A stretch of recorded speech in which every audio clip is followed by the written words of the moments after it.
And then the first thing I want to just make sure that folks are aware of, we're assuming that there is no opposition. We're going to remove the board governance standards item from the agenda and replace that with discussion on mascots. So I'm just looking to make sure that nobody is opposed to that change. Okay.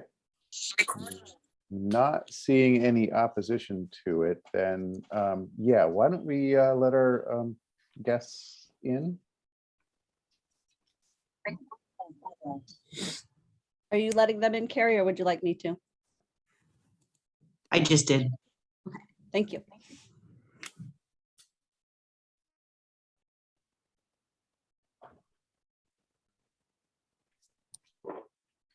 Okay.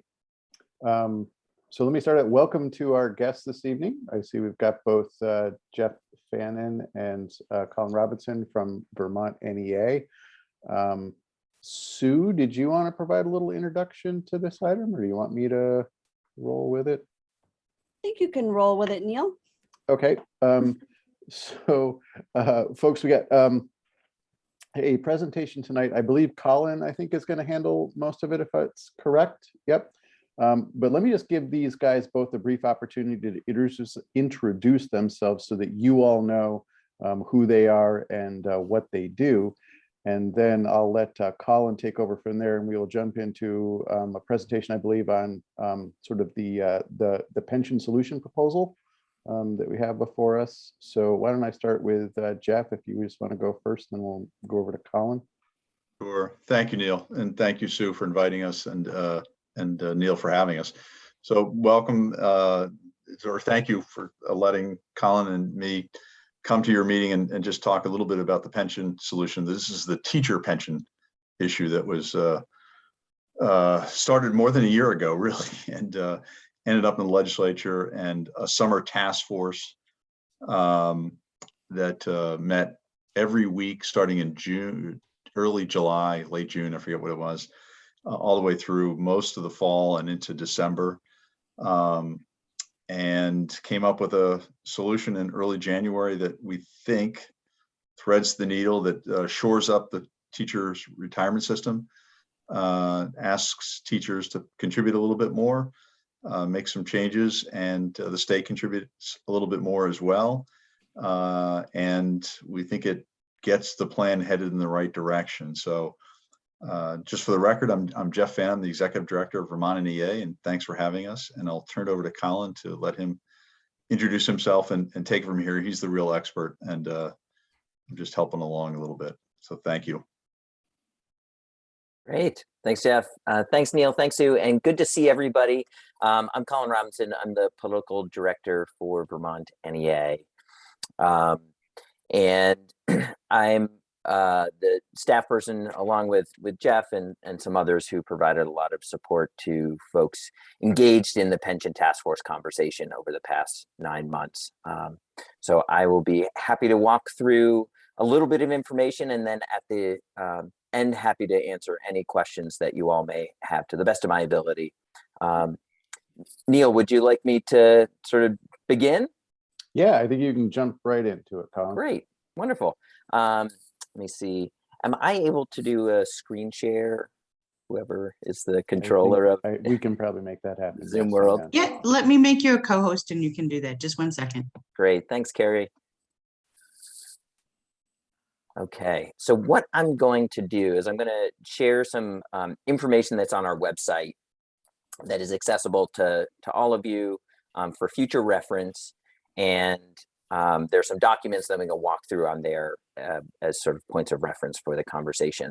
Before I do that, as Jeff mentioned, and I think you all know, this conversation all really kicked into high gear a year ago, January 15th, when Treasurer Pierce put out a proposal that would have made drastic and significant changes to the teacher's pension construct as a result of 2 things. One was there was a reduction in the assumed rate of return that the actuaries use to figure out what type of payments need to be applied. And the other thing was every 5 years, the pension system undergoes an experience study. And basically that is a look back of the past 5 years to make sure the assumptions that the actuaries use were correct. So things like, what is turnover? How many teachers are staying in the profession for periods of time? How many teachers are retiring? How long are retirees living, after they end their career? Those types of pieces of information. So those two things led to a significant increase in both the teachers' unfunded pension liability as well as the state employees. So the treasurer's proposal last January were both relate to both of those plans.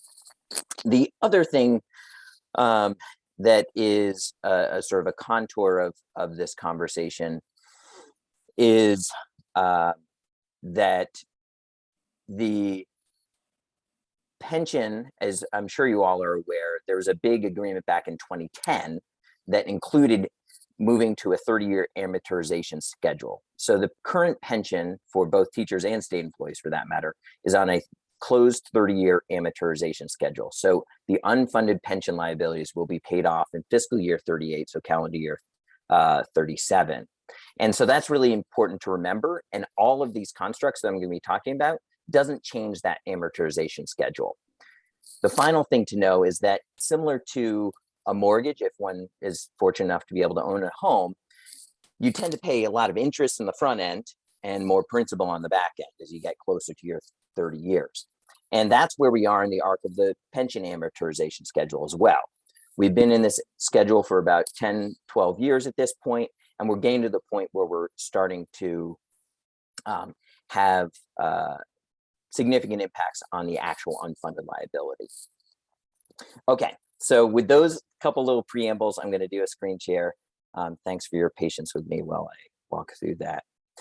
So this is our website where we have a whole bunch of information.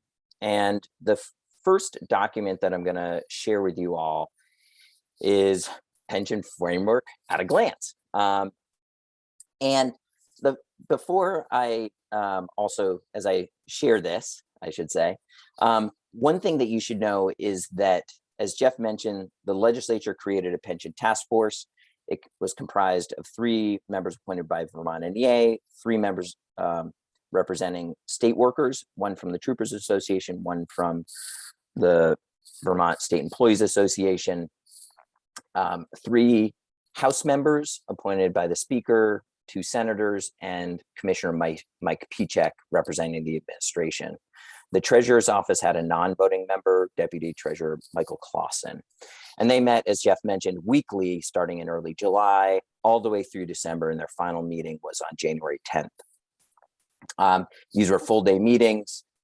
And if any of you have ever had any experience with actuarial science and the way actuaries do their work, it's pretty complicated. And this conversation was, they spent a lot of time learning the details and the intricacies of our pension systems. So what did they come up with?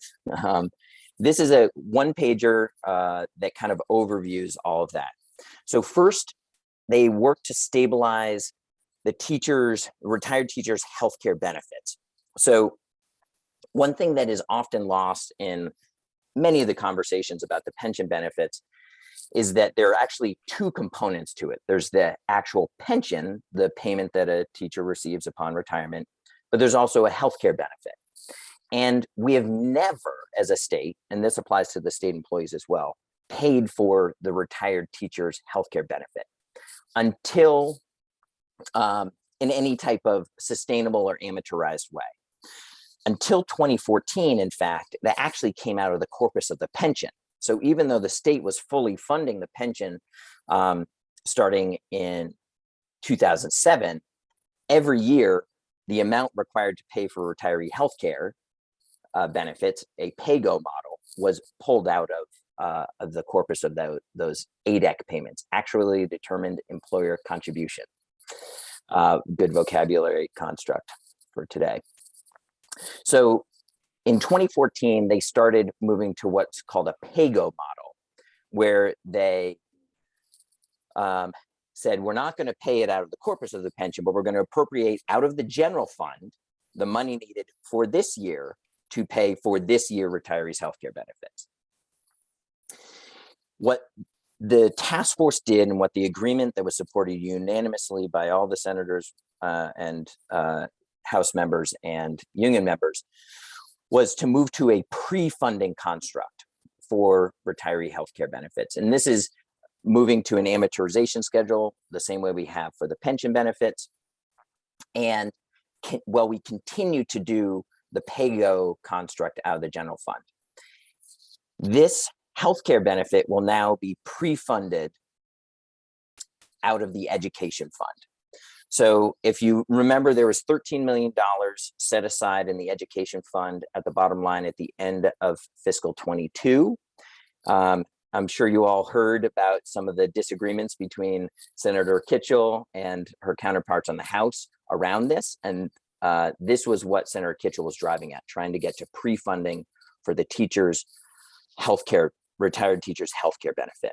So that $13 million in one-time funds that were set aside last year are going to be applied to kickstart pre-funding for retiree healthcare benefits. There's going to be a new line in the education fund that's going to continue that pre-funding construct of $15 million annually out of the education fund. However, and I have another document that I'm happy to share visually or share after the fact, this is going to be offset by increased teacher, principal, and superintendent contributions, because the normal cost for teacher healthcare, teacher pensions is now in the education fund. And as the increased contributions that licensed educators have to pay increase over the next 3 years, that will amount to around $11 million. So that $15 million OPEB pre-funding is going to be offset by increased teacher contributions, which are directly reduces the education fund obligation for normal pension costs. The legislature will continue the pay-go model for current retiree healthcare benefits to the tune of about $35 million.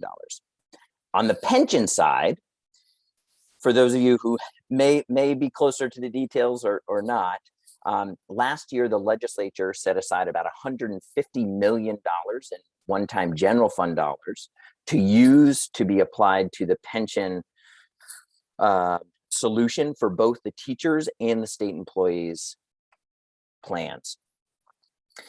In this construct, they were able to find an additional $50 million for a total of $200 million. They're giving $75 million in one-time money to pay down the unfunded liability on the state employee side, and $125 million to the teacher system. The reason for this is, as you may be familiar with, from 1979 to 2007, the state legislature systematically underfunded the teachers' pension system because they did not appropriate the actuarially determined employer contribution, the ADEC, the amount that they should have. The treasurer actually quantified that for the task force and believed that it's at least $350 million of the pension unfunded liability as a result of that systematic underfunding.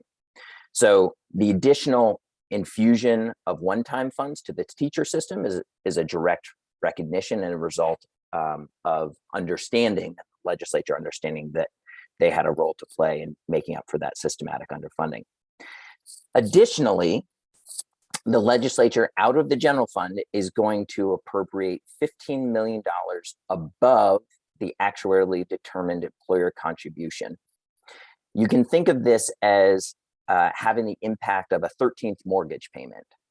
So if you pay an extra payment to your mortgage, you're going to pay off your mortgage more quickly.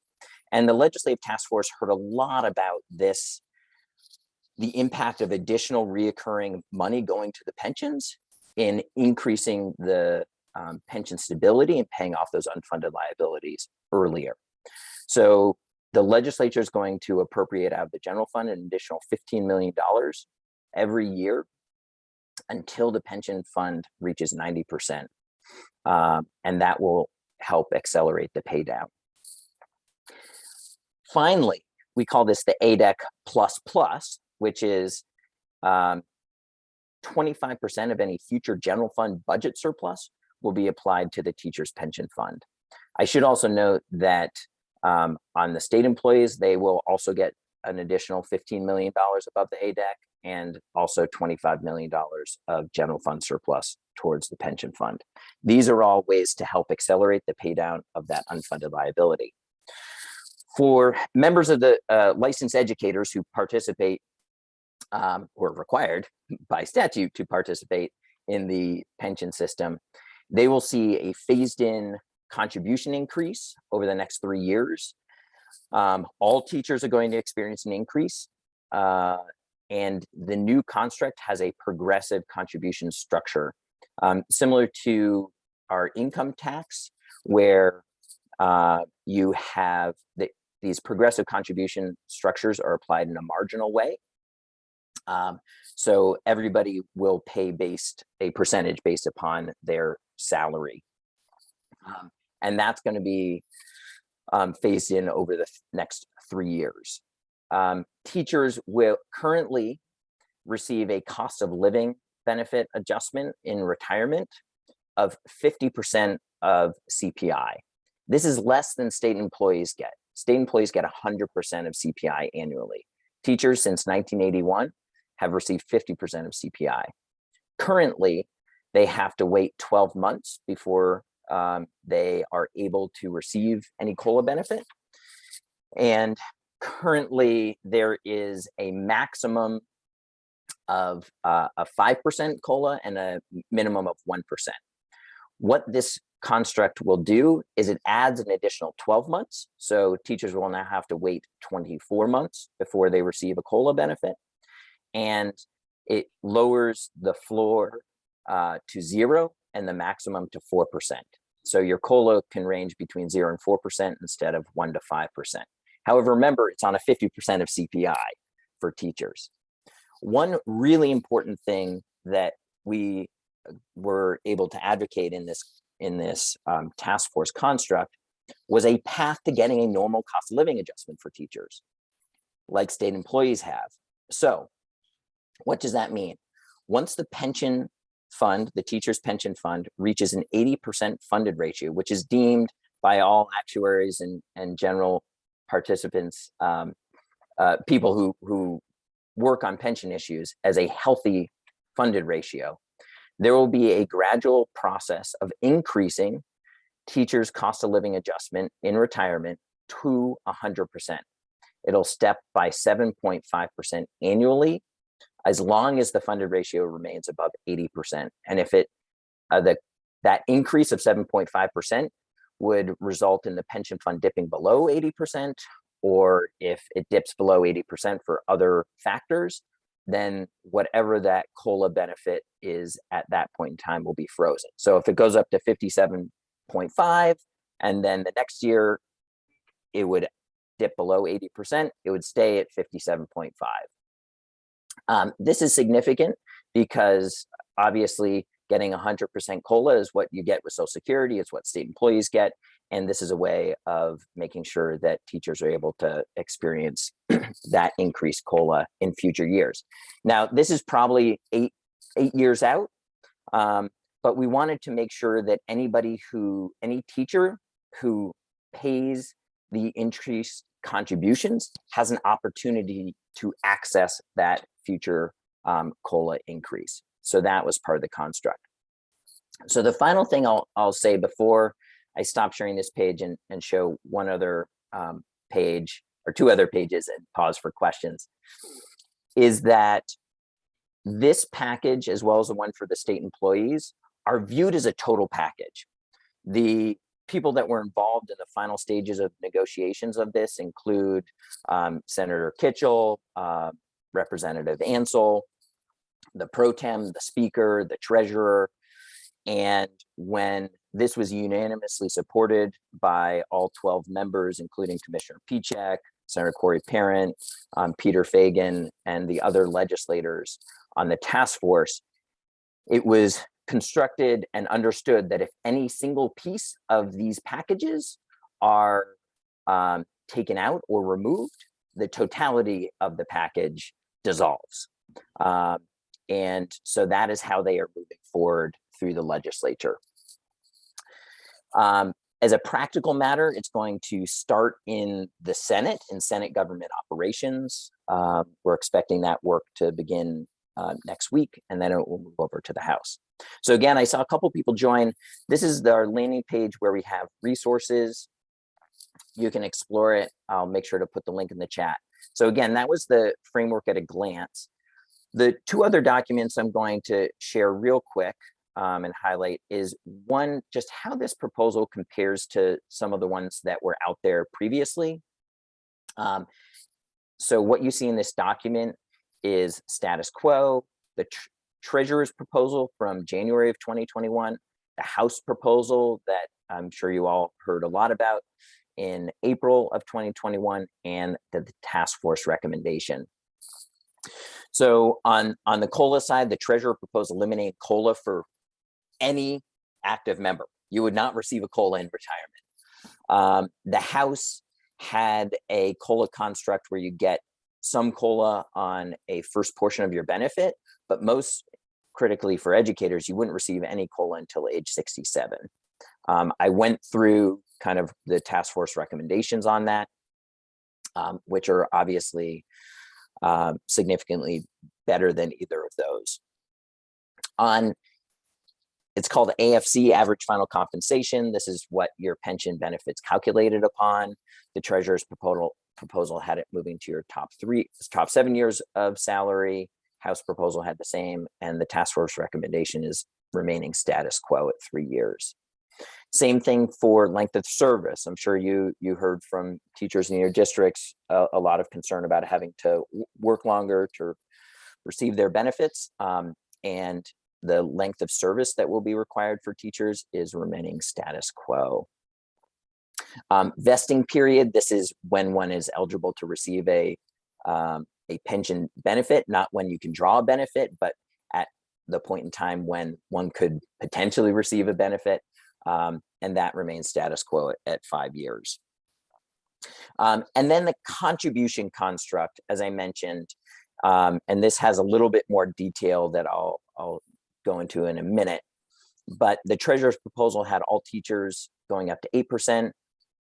House proposal had a construct of all teachers going up to 7.5%, and then a risk sharing construct that depended upon how the rate of return, the experienced rate of return on Wall Street was for the pension system, that would have resulted in this number fluctuating by an additional 0.25% or 1.25%. Currently, about half of teachers pay 5%, half of teachers pay 6%, newer teachers pay 6%, more senior teachers pay 5%. The recommendation from the task force phases in, as I said, over 3 years. These year 3 rates you see here are the rates that will apply year 4, 5, and beyond. And they will be applied in a marginal way, similar to an income tax. Effective rates that teachers would pay would be calculated upon their salary as of July 1 and applied throughout the whole year.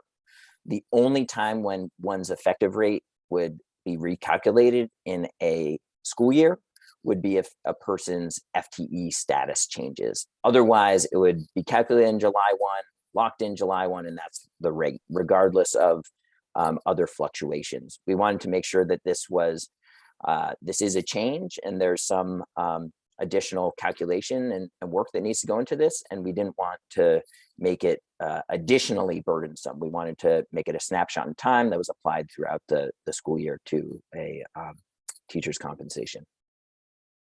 So that is a quick overview of that. And then without going into the details, we have a calculator here where individual teachers can plug in their compensation and kind of look at what their contribution increases would look like. And this chart here has that chart that you saw earlier, but some examples of effective rates. These are just examples, but for a teacher making $60,000 in year 1, their effective rate would be 6.7%, year 2, year 3. These are just examples. You know, a teacher making $62,000, their rate would be different. But we just want to show folks that these rates are applied in a marginal way. So no one person is paying 9%, for example, or 8%. It is only that percentage on the dollars earned above that amount. So with that, I will stop sharing my screen and put this link in the chat. And I'm happy to answer any questions about substance, process, things going forward. And Jeff, if there's anything of significance you think I missed in the overview here, please feel free to share.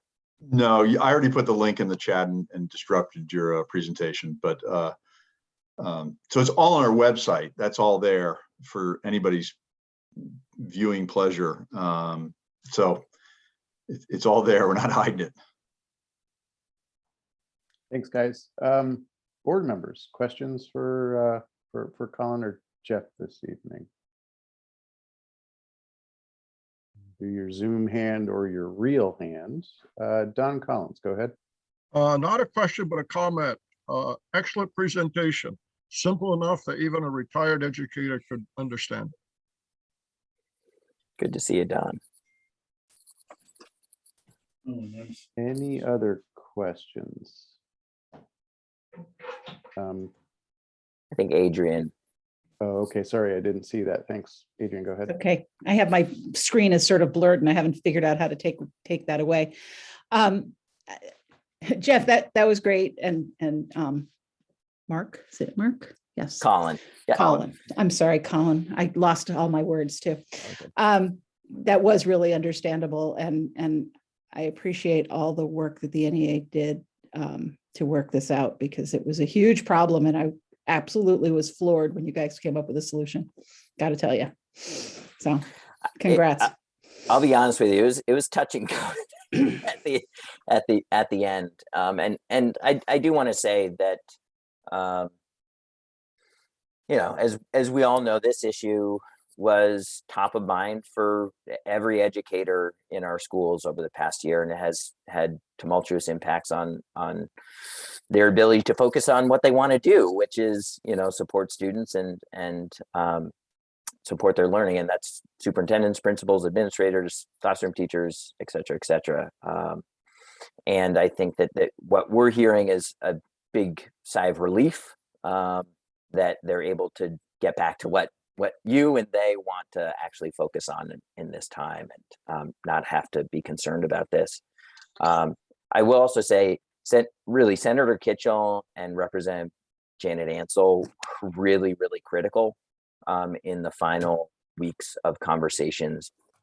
They're incredibly sophisticated thinkers and understand how to do some pretty good math, and were able to help us land the plane on this. Anyone else?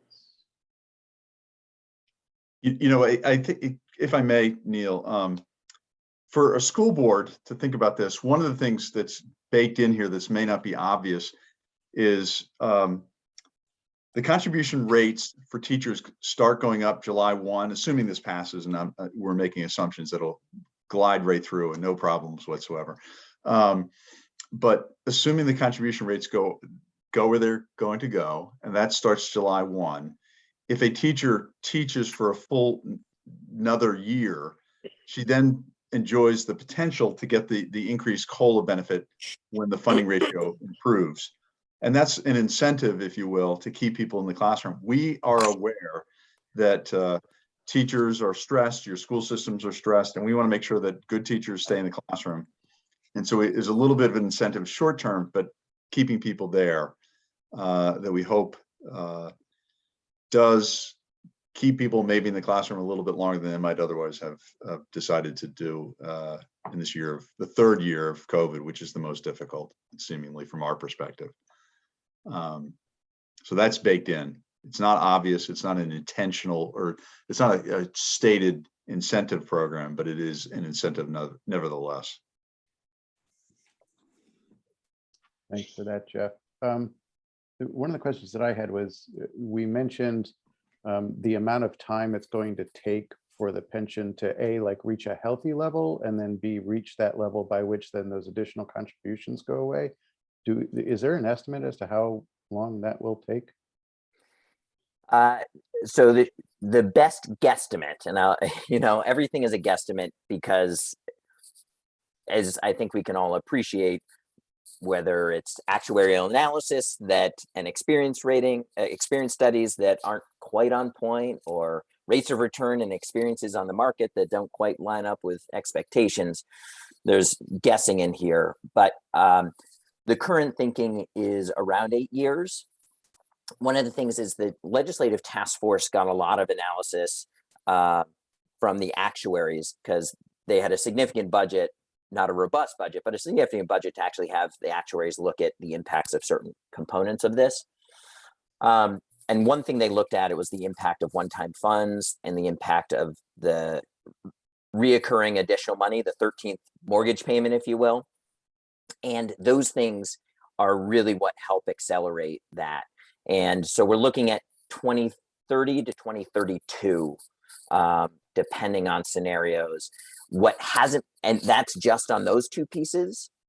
And that's why I think we're potentially looking at 2030, 2029, depending on we haven't seen how that blends with the impacts of contribution increases, the COLA adjustments. One thing that's really interesting is way too strong a word.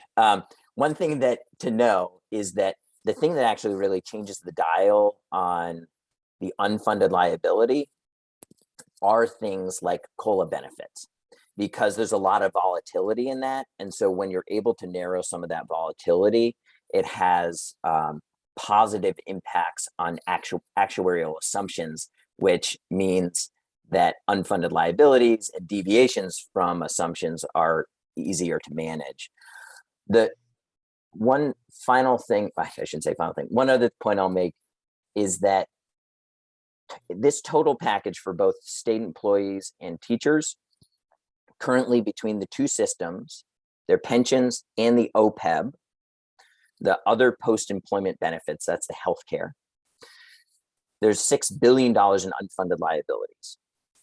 This construct for both teachers and state employees shaves off $2 billion in unfunded liabilities, removes 1/3 of the state's unfunded liabilities for both teachers and state employees' pension benefits, which is significant. And that's going to have a positive impact on state bonding capacity, hopefully, which will then flow to school districts, so we can do the critical work to support our school infrastructure. But this is going to have a significant impact. One thing I'm going to put in the chat is a link to a document that Graham Campbell from Joint Fiscal Office put together that describes the healthcare, the $15 million going towards the pre-funding for the healthcare benefit that's being added to the education fund, and how that is offset by the increase in teacher contributions.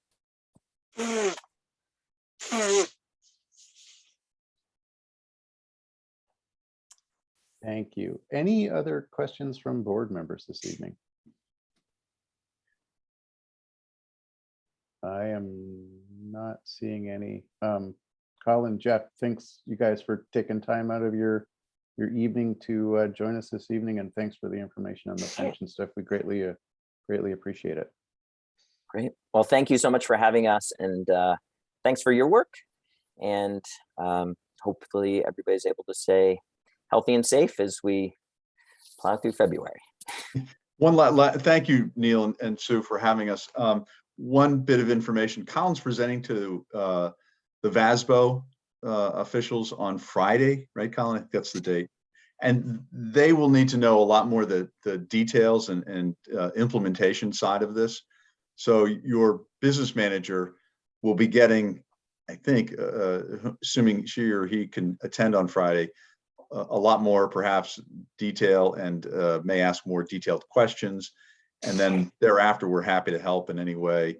The calculator that we didn't show you, but it's mostly for teachers to look at, but we want to make sure that your business officials have the information they need. We've been working with the treasurer's office. I know they're probably going to reach out to VSBA as well. So there's a concerted effort to make sure that schools have the resources and the information they need. And we want to make that happen.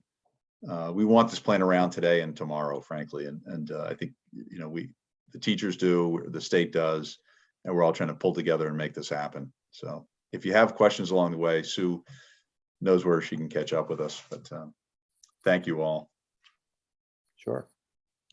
And with Good that, evening. I will let you guys, if you want to bow out, please.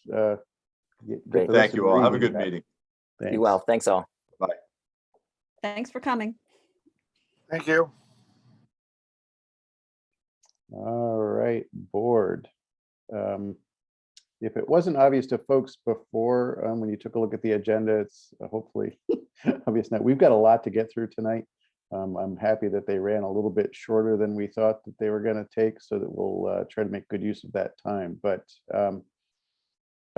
pretty weighty agenda to get through. And with that, I'm going to move it then on to the pupil weighting factors report. And I think I'm going to turn it over to Sue for an update, let y'all know where things stand on that. And then just briefly, I'm going to turn off my camera a second because I gotta let the dog back in.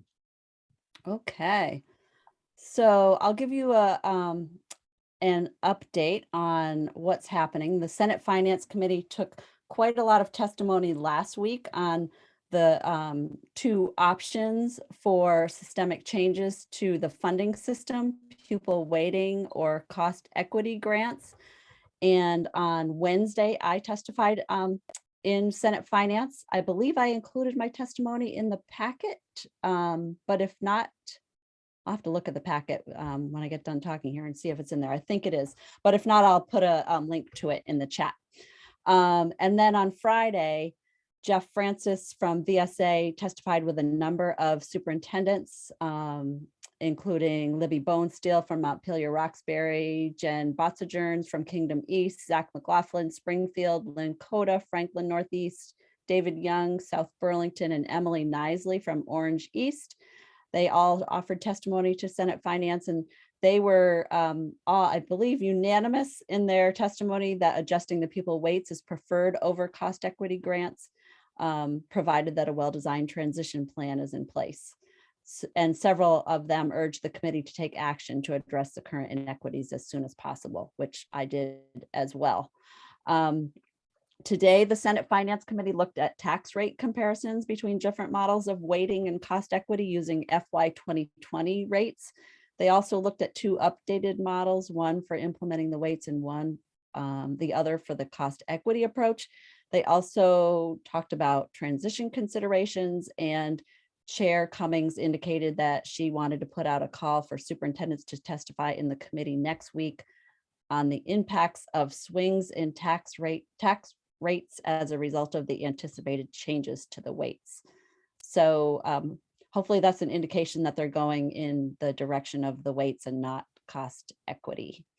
And then the English language learning as a categorical grant is something that the Senate Education Committee has been taking testimony on, whether to eliminate that weight and create a categorical aid program to fund ELL programs, or whether to implement an updated weight. Last week, the committee heard from the director of multilingual learner programs for the Winooski School District, and also a multilingual liaison for the Winooski School District. And they raised concerns about moving away from the weights for ELL students in favor of categorical aid. And they also, Senator Keisha Ram Hinsdale testified on behalf of the legislative group that's working on equity. And she also testified very strongly in favor of using the weights for English language learners funding. So when the Senate Education Committee finishes its work on the issue, it's going to relay its decision to the Senate Finance Committee, and they're going to fold the recommendation into their work, is how we've heard that it's going to progress. But the Senate Education Committee, at least the last time I checked their agenda for this week, that this topic was not prominently featured. So I'm not sure exactly when to expect their final decision on this. Maybe Mark has a little bit more information about that. So that's the update. I will say I really appreciated your work last board meeting because it gave me a really good, solid foundation for me to draft my testimony from. And I don't necessarily think there's any update you need to do to that right now. But I just wanted to make sure that you had an update on what was happening and that what you did your last meeting was very helpful to me. I'll hand it back to you, Neil. Thank you, Sue. So any board members, any questions or comments on this topic? Mark, go ahead. So first, Sue, thank you very much for your testimony. It was clear and concise, and I believe well taken. The group that you were talking about with Senator Keisha Ram Hinsdale is a Social Equity Caucus. And Coach Christie, also a representative, Coach Christie also was part of that discussion with Senate Education. I just want to give one piece of information. On February, I believe it was February 2nd, Brad James presented a chart to one of the two committees. It's been presented to both, which appears to indicate, and his testimony appears to say that only 7 districts in the state would receive an increase in taxing capacity if the weights were implemented. We're working with Brad and the committees to get that corrected. What the chart actually shows, and if you see it, it's a whole bunch of horizontal lines with horizontal blue lines with 7 lines pointing to the right and all the other lines pointing to the left. What that chart actually represents is the difference between grants and the ELO weight. So if you go from grant to weights, then 7 districts would gain taxing capacity, which is no surprise. We being the coalition has been saying all along that those districts need the taxing capacity. So I just wanted to put that out there because that chart's pretty damning to the concept of weights. If it's taken for the way it has been at this point. So thank you. Thanks, Mark. Any other comments or questions from board members?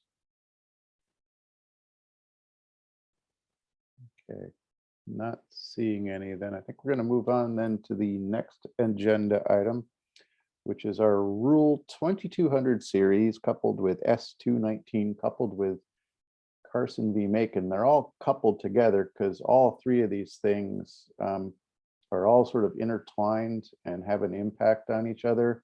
But I am going to turn it over to Sue to give us just an overview of where things currently stand with these issues. Yeah, I think I've talked about each of these things with the board, but they've sort of, as time has gone on, they've become much more obviously linked together. So that's why they're listed here together on your agenda. The Senate Education Committee is working on a bill S219 that's related to compliance with the US and the Vermont Constitution in use of public funds for tuition for independent schools, and also including religious schools. That's where the Carson v. Macon decision comes in. And then it also applies to the dual enrollment program. The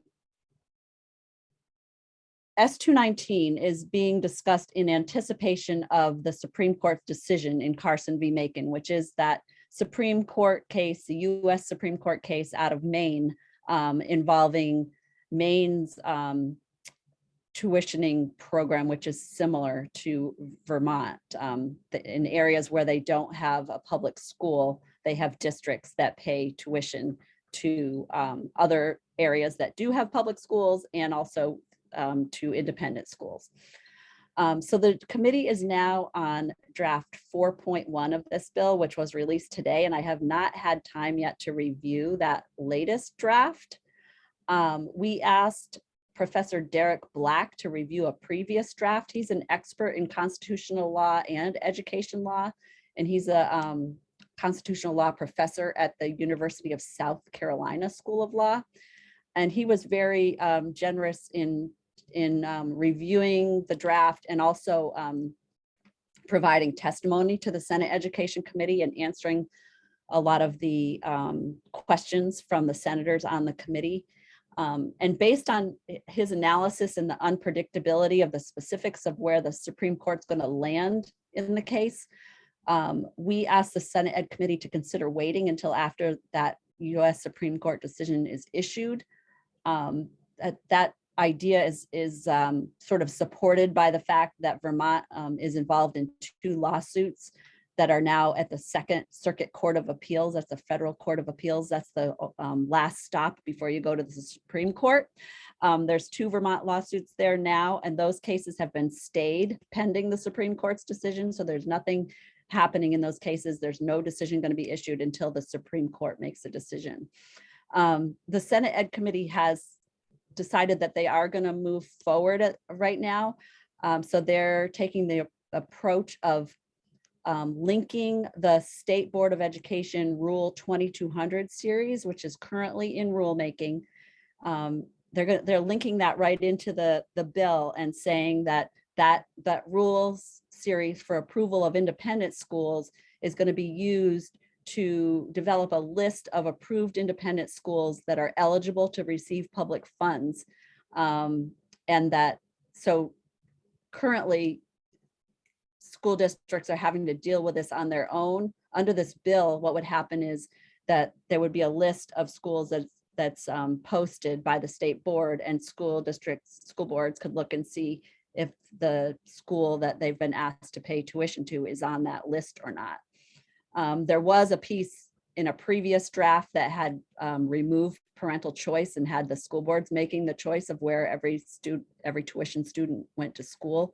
That is now removed out of the newest draft, I understand. And that was quite controversial. I think that's the main information that I wanted to provide to you. It's something that we're certainly keeping a close eye on and trying to, work with some experts that are able to provide us with some information. And so far they've been doing that without charging us, which has been extremely generous.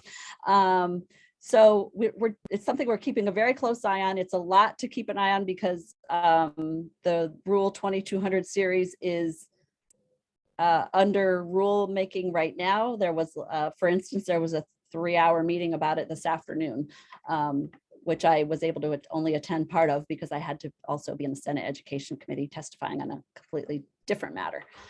So just wanted to provide you with that update. I'm not sure that I need any board guidance at this point. I think there's some pretty solid resolutions that we have regarding use of public funds and education. But I wanted to just provide you with this update, and if anybody has any questions, I'm happy to try to answer them. And if I can't answer them right now, I can, do a little research and get back to you. Thanks, Sue. For board members, one thing that I will add that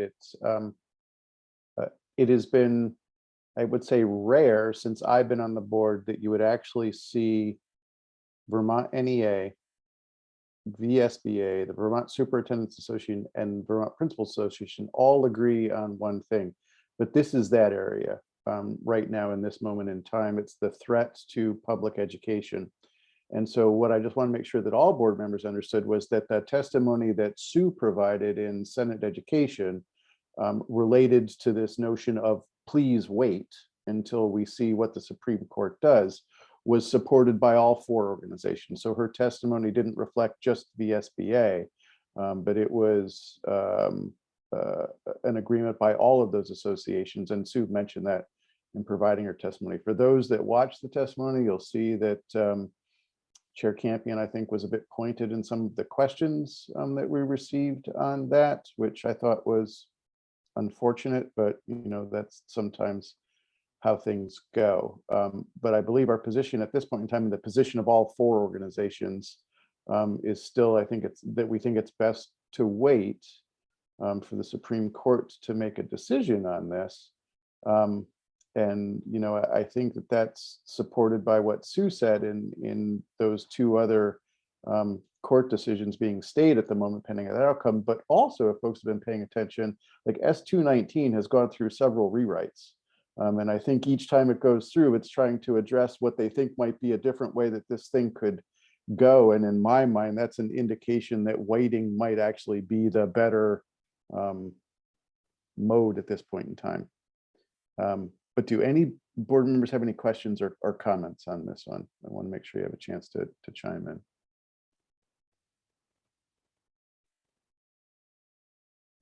Mark, go ahead. I know at one point, I think early on in their discussion of S19, there was some talk of some pretty draconian ideas, including possibility of forcing the 4 main independent schools to become public schools. Is that still something that they are considering? I don't believe so, no. Okay, thank you. Dave Sharp, go ahead. Thank you. So I'm a strong public school advocate, and I see what's been happening over the last decade is, you know, definitely a threat to public education. And I am very concerned. In our district, we have Lincoln that is withdrawing from the district and going out on their own. They're likely to, well, one of their 2 choices is to, because they're not operating a high school, right, is to voucher or designate a high school. And I think there are growing indications. Choice is such a wonderful thing, right? We all want choice, and we all do have choice. The real question is who's going to pay for that choice. So I remain concerned, and thank you for paying attention to this, Sue. Thanks, Dave. Anyone else? Flora, go ahead. Just a quick question, and this might not be the time, but we talked maybe about having a webinar on just like the actual, you know, not necessarily what is going on, but just a webinar in general of what is similar to what the testimony of Dr. forget his name, John, what was his name, Sue? Professor Black. Professor Black. Is that something that we want to bring up to, or not yet? Wait until it's test. Until they. I don't know that we can, we haven't been able to entice him to do that for us yet. Okay. It may be easier once the Supreme Court makes a decision to get him to do it. But as of now, we don't have a webinar planned yet, but it's certainly on the radar. Okay, thank you. Any other questions or comments on this one? Okay, so we're going to move on then to our next agenda item, which is the State Board of Education withdrawal proposal. And just to give you guys all a little bit of background on this, so Sue was asked to provide testimony on this topic a couple weeks ago, I think, with some very little lead time. I think she was asked on a Thursday to provide testimony on a Tuesday. So what we did was we pulled together a meeting of the executive committee to develop a VSBA position on this, but per our bylaws, that advisory position that the executive committee provided to Sue needs to be affirmed at our next meeting, which would be the meeting that we're having right now. So I hope that all of you had a chance to see the email exchange that I had with Mark and Dan on this item. We sent that out to folks, everyone. And they also had a chance to review the testimony that Sue had provided that was based on that executive committee guidance. I do want to open it up for discussion tonight on this one. And while you all are discussing that, what I'm going to do is I'm going to drop some proposed motion language in the chat for folks to work with so that maybe we don't have to craft something right away. So while you guys are talking, I'll drop a proposed motion in the chat and I'll start with Dan. Go ahead. Yeah, thanks, Neil. I think you've all seen the emails that went back and forth, the letter that Mark and I sent to Neil and to Sue. And I think my main concern, even though we mentioned a bunch of factors in the letter, my main concern is that VSBA not now align itself with any specific factions, that we as a VSBA should be in support of school boards who are publicly elected officials and what it is they are attempting to do. So I know you're going to put some proposed motions in the chat, Neil, but just so you guys know where I'm coming from tonight, I would like to make a motion that the VSBA take a neutral stance on any legislation or proposals relating to Act 46 with withdrawal. So I would think that that would be another motion. We can either start with that or whatever you feel is best, Neil.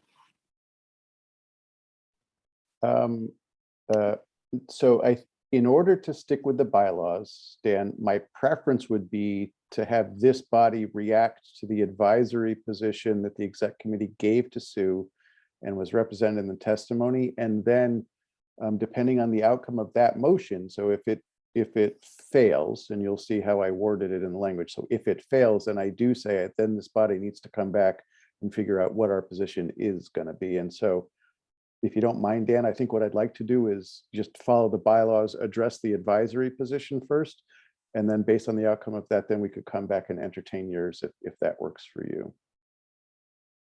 Okay. Dave Sharp, go ahead. Thank you. So you all know this came directly out of Addison County or issues in Addison County, Ripton leaving the Middlebury School District. So these public organizations, private organizations, groups of people, advocates, not school board members, are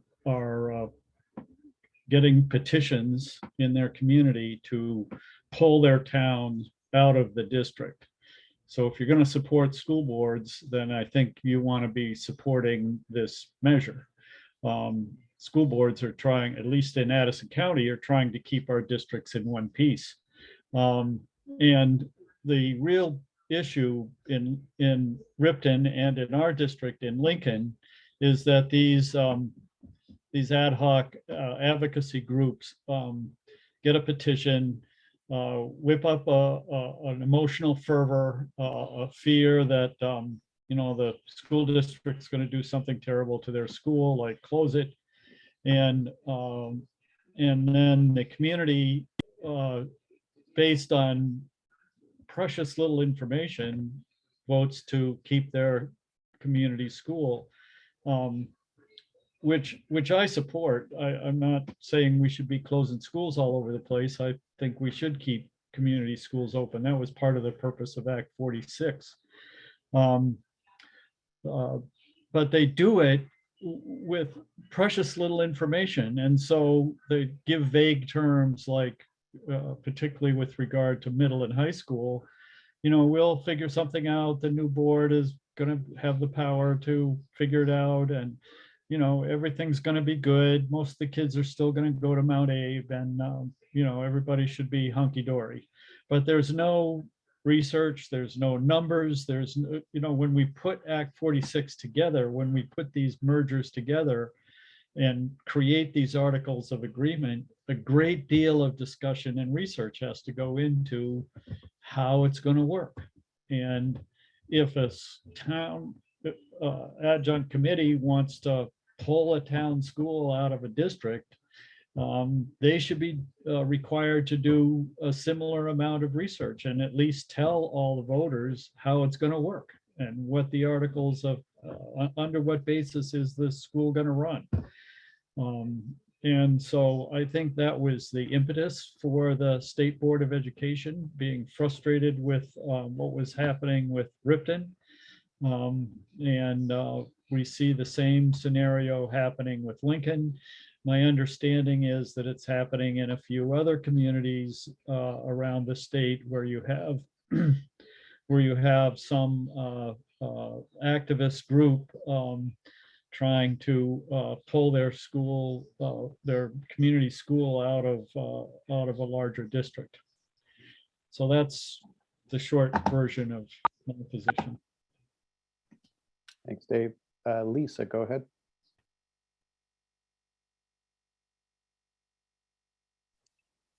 So I had a couple questions in reading through how some of the numbers came to be that were included in the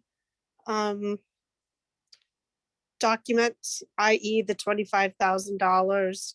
And someone that's, we're members of Unified Union School District, my question would also be, so we received incentives to merge. If a town pulls out after receiving, the incentives have just now ended, is there some kind of penalty that they would be required to pay back for receiving the incentive?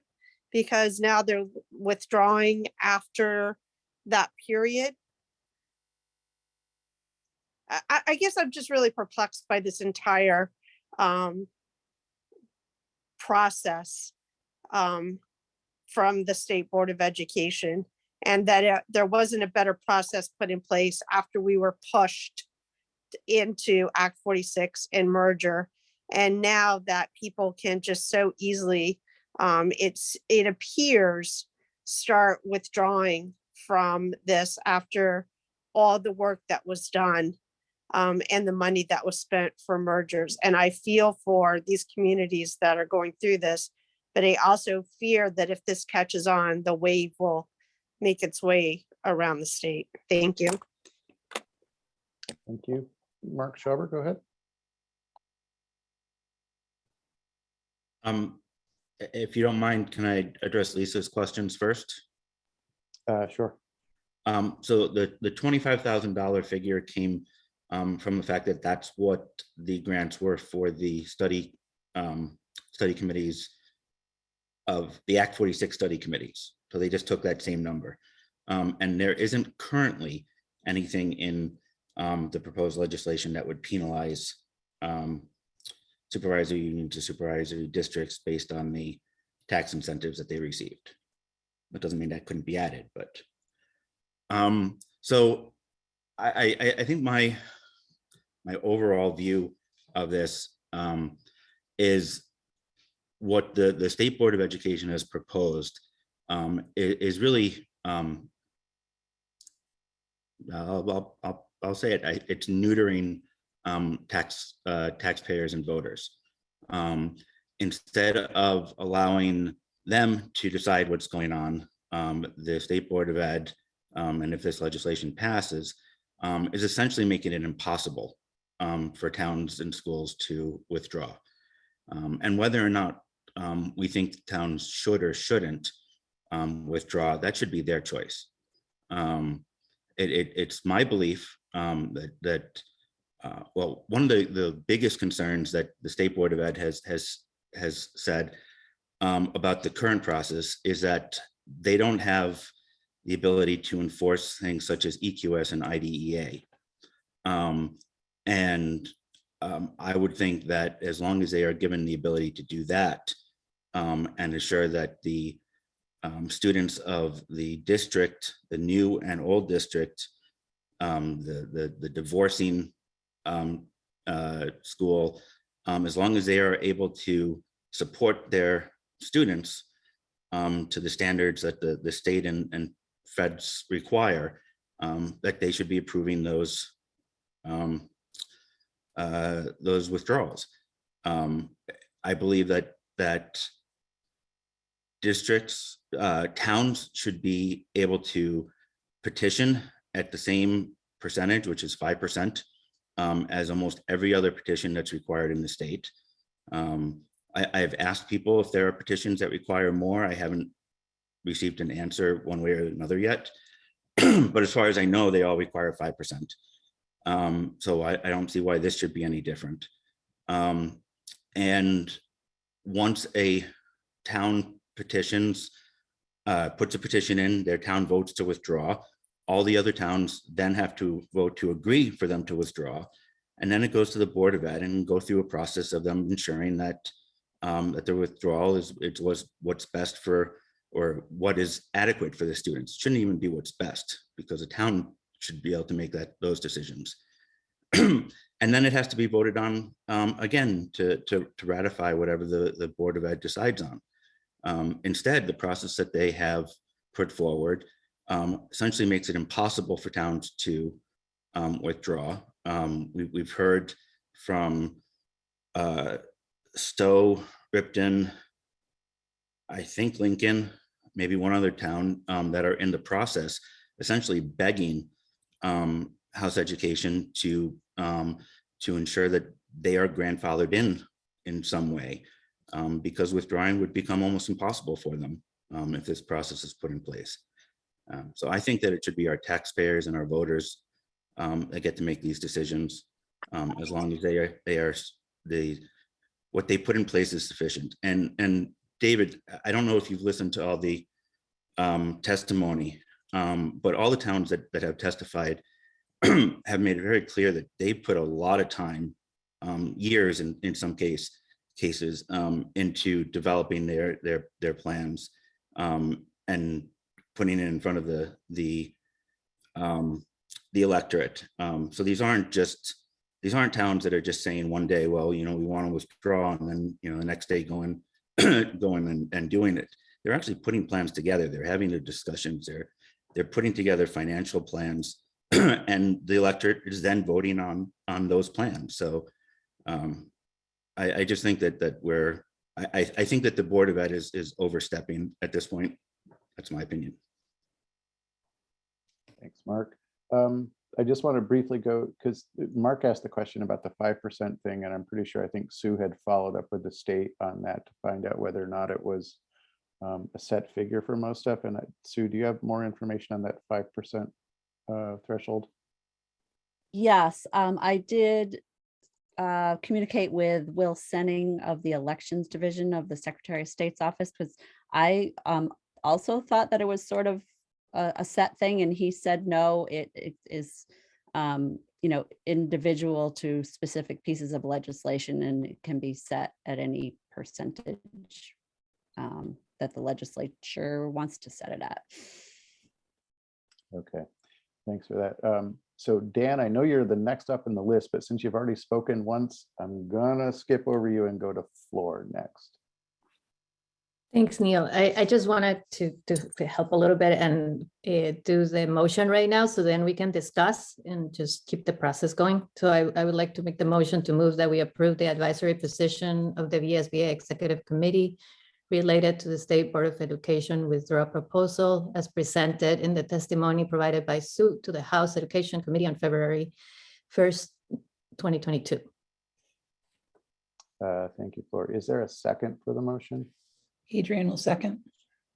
Okay, so if we can, I know we're discussing sort of this, but if we could keep the discussion related to the VSBA position from the advisory of the executive committee, that would be helpful at this point. And so I am gonna, Mark, sorry, Dan, I will get to you, but I'm gonna go to the others that haven't had a chance to speak first. I'm gonna go to Adrian.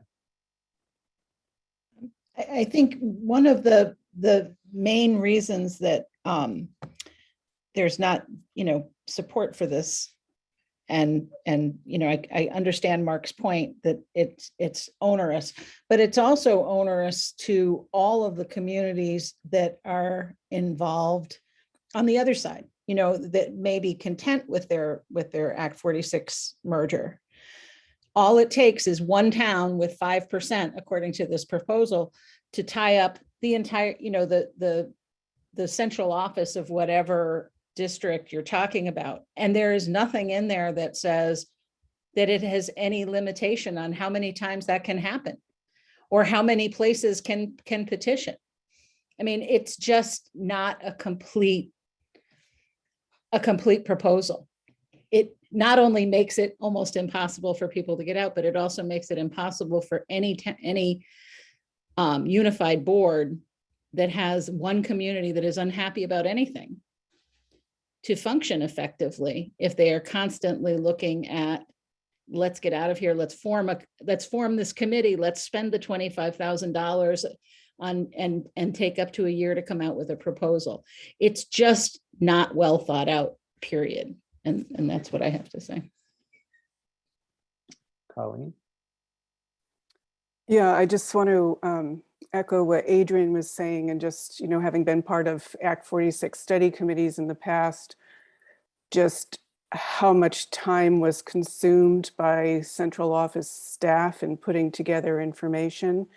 I've also seen when a district gets inundated with Freedom of Information Act requests for materials, how challenging that can be and how time consuming and an incredible distraction for the work of a district. And so that's why, as part of the executive committee, I was in favor of the testimony that was provided. Just, the incredible amount of time by a very low threshold of participants asking some movement forward. I did want to point out that as part of Sue's testimony, item 1C is, not only recommending a higher threshold, but it's also suggesting that there's a way to continue to support, Mark and Dan, your concerns about allowing for engagement in the process. And that's before any work actually happens, that there has to be, a recommendation could be that there's a preliminary vote to even move forward, so that there's no time that's, if that were to become part of whatever's going to come out of this, it allows to keep everybody happy, I think. Thanks, Colleen. I'm just going to briefly, so Mark Nielsen, you had your hand up for a bit and then you put it down, but threw something in the chat. Did you want to chime in on anything at this point? Yeah, I just wanted to add my neutral thoughts, if you will. I wrote you and Sue and Flo a note on what we're going through in Johnson and the different pieces. I just think the VSBA, our group, should take a more neutral position, because it's kind of hard to take a position when you got so many people out there that have so many different things going on. Somebody's going to be wrong no matter what you do. So we're getting ready. In fact, I was late to the call tonight, and I'll probably have to leave a little bit early because I've got to talk to a couple community members on what's, on what is really going on from the VSBA point, the state point, and what's going on with them, as a town of Johnson deciding to pull out of our, community school system there. So I just wanted to, express my same feelings of a neutral position, and go from there. Thank you. Thanks, Mark. Let me go to Dan now, Dan MacArthur. Yeah, okay. Thanks, Neil. I think this, you asked that we be specific to the motion on the floor. But I really want to address what Dave Sharp was talking about earlier, because, sitting in the region that I sit in down here, the withdrawals that have happened in southeastern Vermont have been trouble-free and beneficial all the way around, and there just aren't complaints about them. One of the SUs that had a withdrawal in it is quasi-dysfunctional SU anyway, doesn't support the VSBA, but that isn't a result of the withdrawal, it's a result of other things.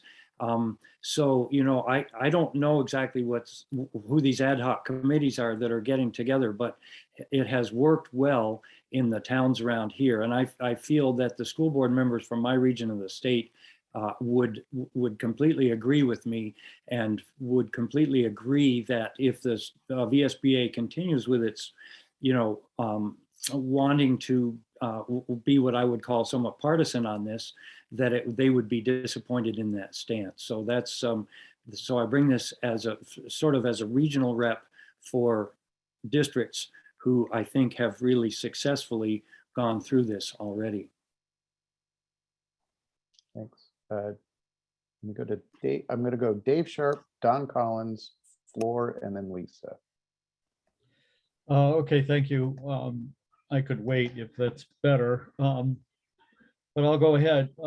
So I'm glad it was well thought out down in your part of the state, Dan. It was not well thought out up here in Addison County, either in Ripton's case or in Lincoln's case. The superintendent in our district put forward a proposal that closed 3 elementary schools out of 5 in Addison Northeast, and that was created a lot of fear and loathing in the minds of residents. And Lincoln took this vote with very little idea of what they were doing except protecting their elementary school, and it was overwhelmingly in favor of pulling out. Now, a number of people in Lincoln told me that they didn't really think that it would ever amount to actually pulling out of the district. They were just sending a signal to the school board that their proposal to close, the superintendent's proposal to close schools was absurd and they didn't like it at all. Unfortunately, the way it's structured is that vote actually withdrew them from the district, and then that requires the vote on the other 4 towns, and then after that, that requires the state board to act. I don't want to Mark and described it as absolutely preventing any town from leaving a district. If that's what it does, then it's too harsh. But I do think there needs to be some thoughtful planning for what's going to happen when a town such as Lincoln withdraws from the unified district, and what it's going to cost and where the pupils are going to be educated beyond the elementary school that they were all trying to protect. What's going to happen at the middle and high school, and how are the kids going to be transported, and what is it going to do for equity, and all those issues that are really important both in our Vermont Constitution and in our way of running schools, and those were not answered in either Ripton or Lincoln and ought to be answered. So I would class it, I think it was it Adrian who said there should be a preliminary vote? I forget who said that, but what Lincoln took was essentially a preliminary vote, and then there should have been some process after that where they put together a proposal for their voters in Lincoln that made sense, and for the other 4 towns in the district that made sense, and then it would go to the state board and they'd say sure. But unless there is some sort of process in place, it's a Wild West and it's not working. Collins, go ahead.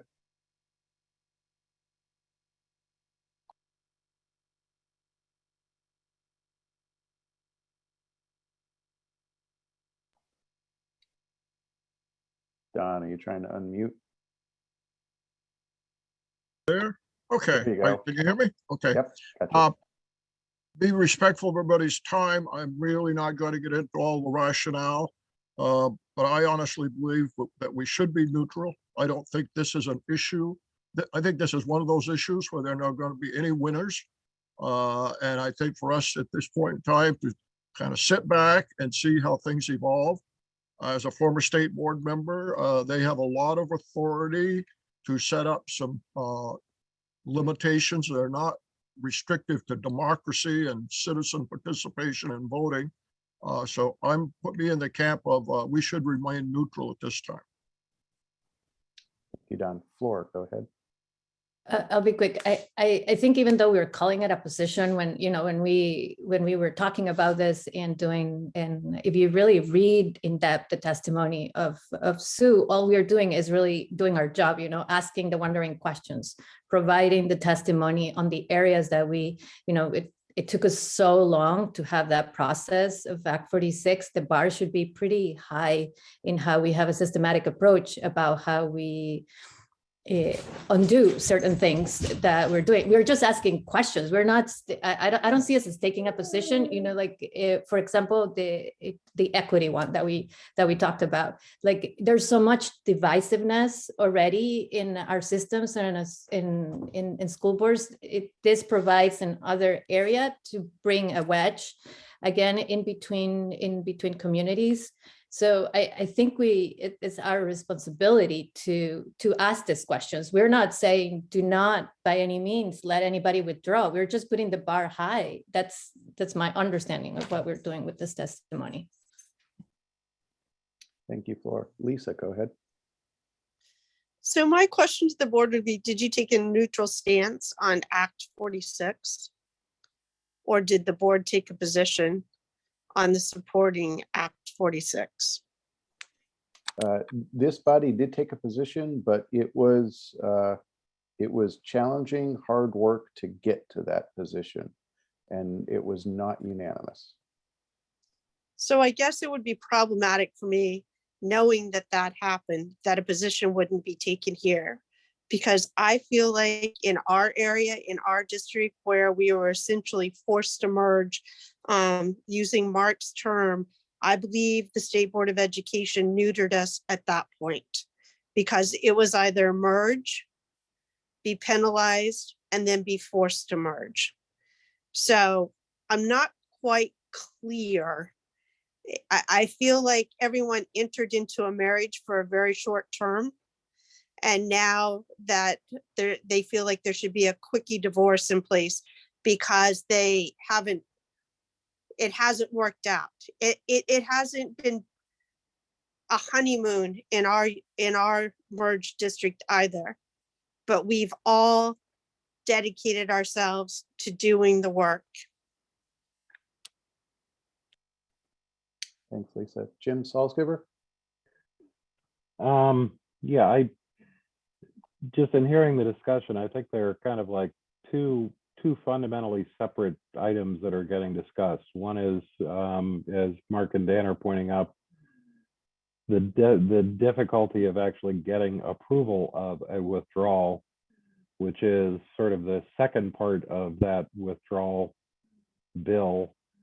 What the testimony that Sue did in the discussion in executive committee focused more on was the upfront process of actually, getting that effort started, and the potential impact upon a supervisory union of having to, with a relatively low threshold, having to put the supervisory union's full resources and some of its cash behind the effort, based upon just 5% people petitioning. And as has been said before, it can have to do with withdrawal, but honestly, somebody who's disgruntled about some other issue could actually start this process for, sort of as Dave was saying, for a different reason. They can, the part that Sue's testimony focused on was, as has been said before, it could be easy, and Adrian said, it could be easy. You could even have a couple of different groups putting in petitions and requiring the supervisory union to put all of its resources into supporting analysis and everything for that, plus $25K a pop to support for legal fees and things like that to start the process. So that's what the testimony really focused on, is that, getting the process started. Like, it's a whole separate issue as to, once a process is ongoing, how difficult it is to actually get the approval to make an exit. That it's just, I think that's a separate issue. I just wanted to, my take. Thanks, Jim. Mark, go ahead. So I just say I still think that it should be up to the voters if they want to start the process. If the town that wants to withdraw puts a petition together, their town votes to do it, all the other towns vote to approve the process to move forward, that doesn't mean the withdrawal is going to happen.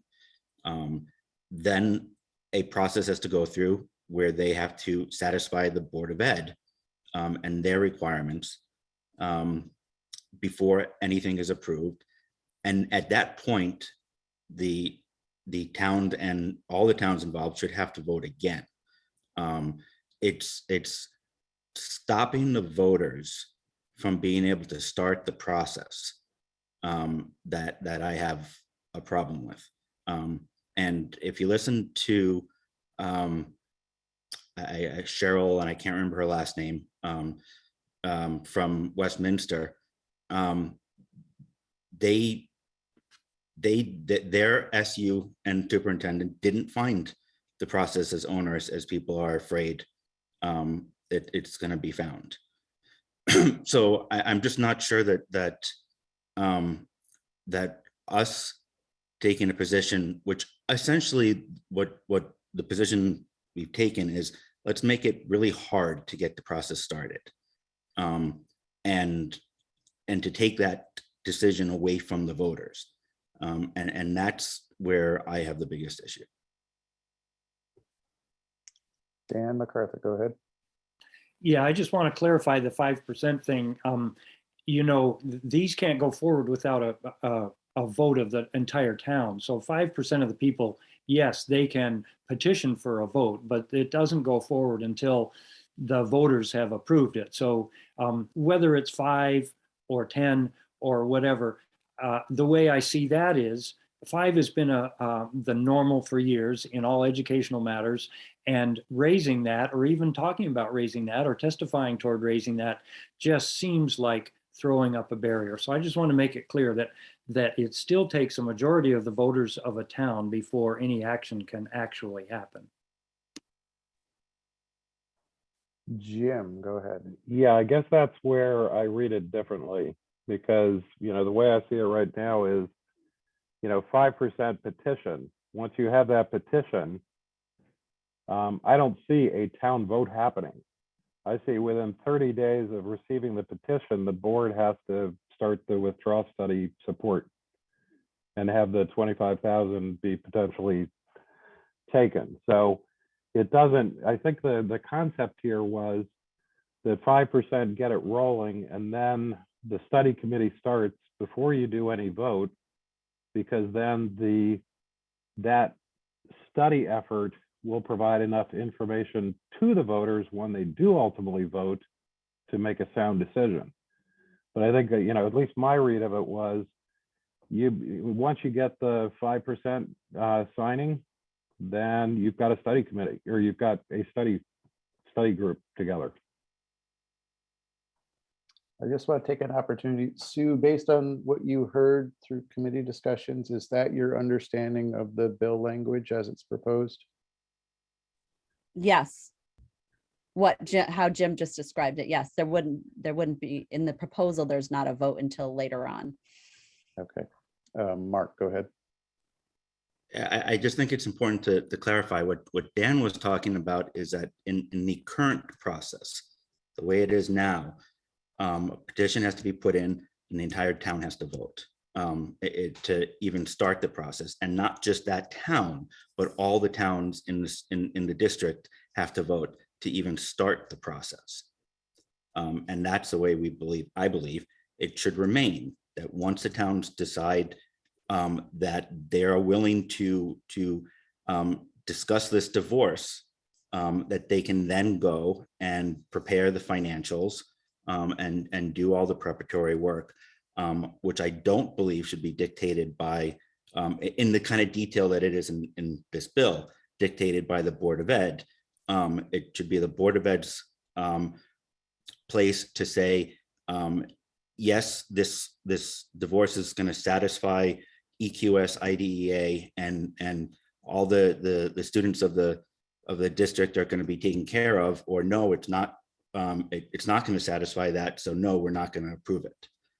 And then I would recommend there being a second vote, which currently is the process. The towns then have to vote a second time to do it. So I just wanted to clarify that.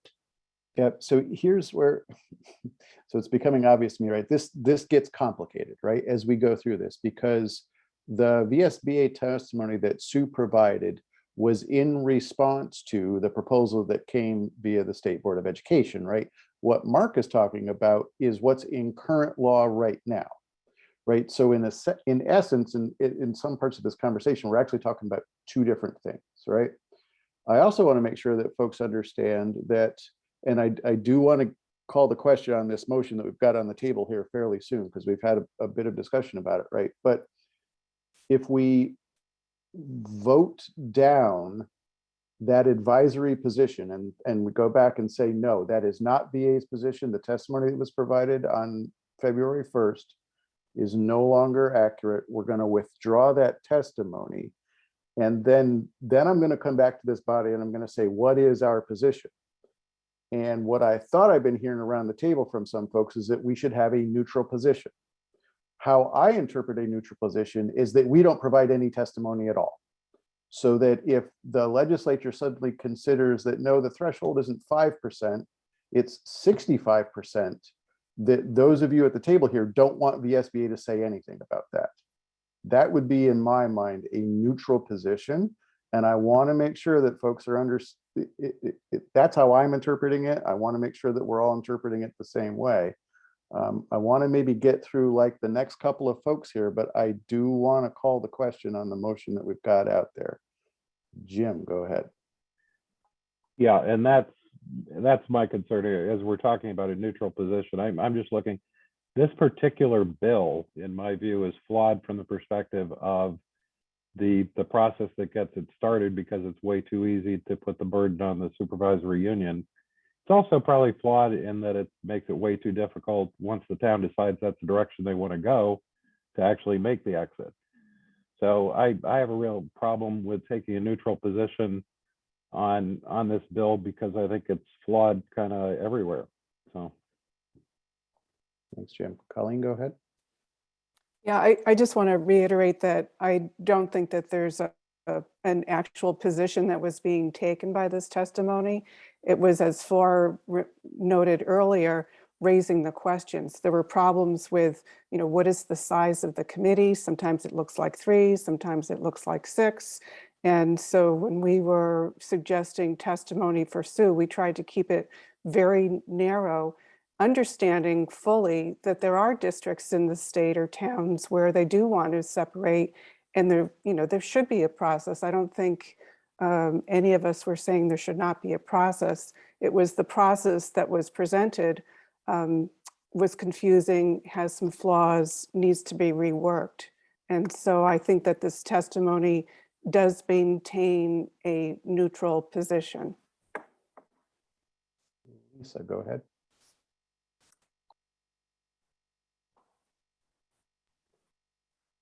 Lisa, you're up. Yeah, so I guess I'm concerned that neutral kind of means the same as you described, that if we say nothing, then we have no say in anything. And I think one of the biggest issues I see in this that isn't discussed, and I think Adrian said it earlier, was there's no stopgap. There's no measure that says we can come and do the petition this year, do the work, go to the State Board of Ed. They don't approve it. There's nothing to say in 2 years that the same town can't go back and do it again. I mean, it could become just this revolving door for a community that's irritated about something that has literally nothing to do with education, but is more just, unfortunately, some communities did not mesh well when they were put together for Act 46 for a number of reasons. So that's a huge concern.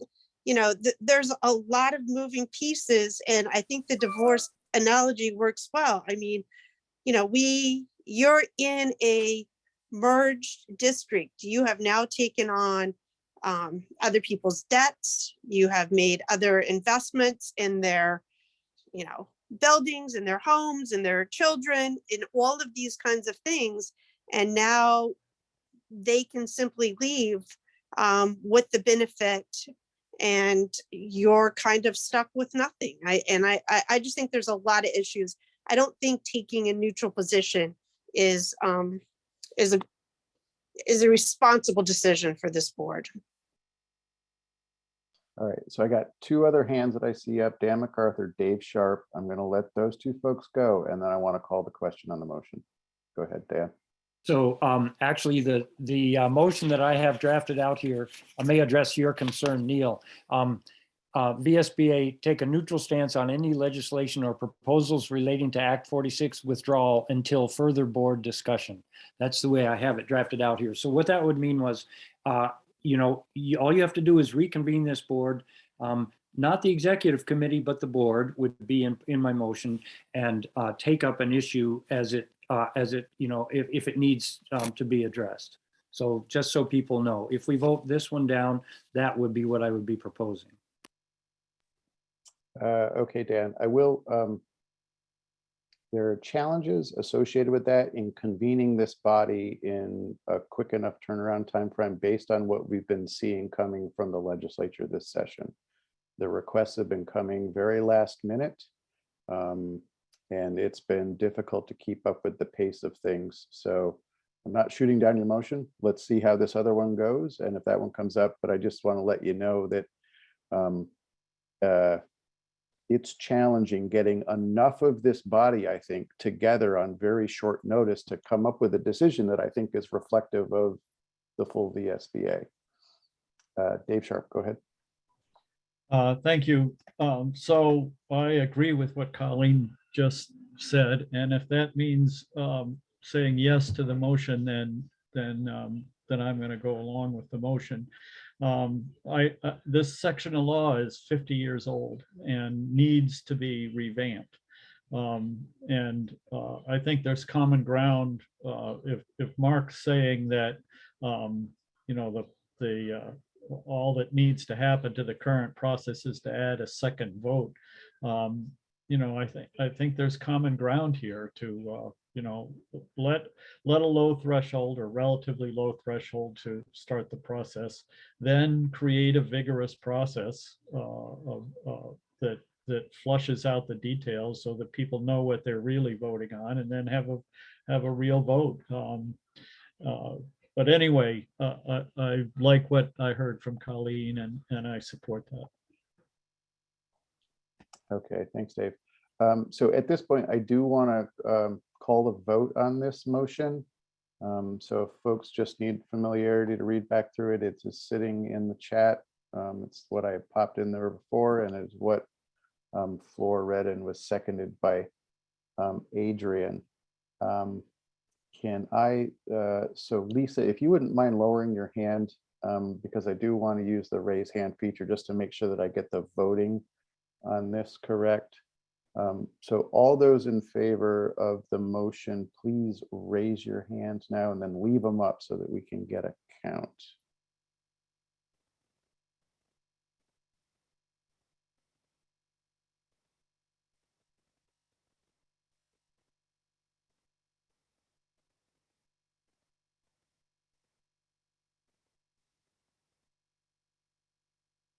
All right, Sue, did you?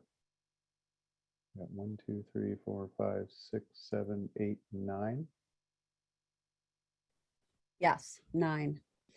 Okay, can you all lower your hands? And then all those opposed, please raise your hand.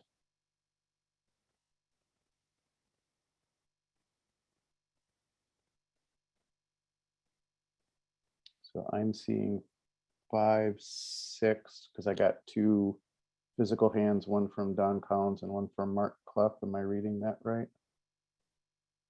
1, 2, 3, 4, 5, 6. I see 4 Zoom hands, and you see 2 others, Neil? Yeah, I see Don Collins with his hand up, and I think I saw Mark Clough with his hand up as well too. Okay, can you all lower your hands? I want to see if there were any, and do we have any abstentions?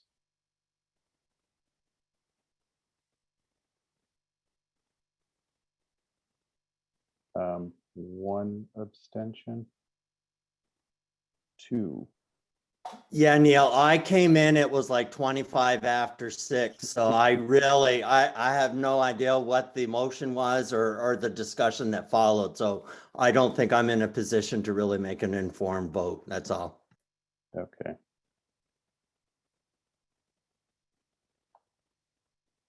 All right, then. So final totals then, Sue, would tell me that that motion passed. Correct. Okay. With that, then, is there any further discussion on this matter?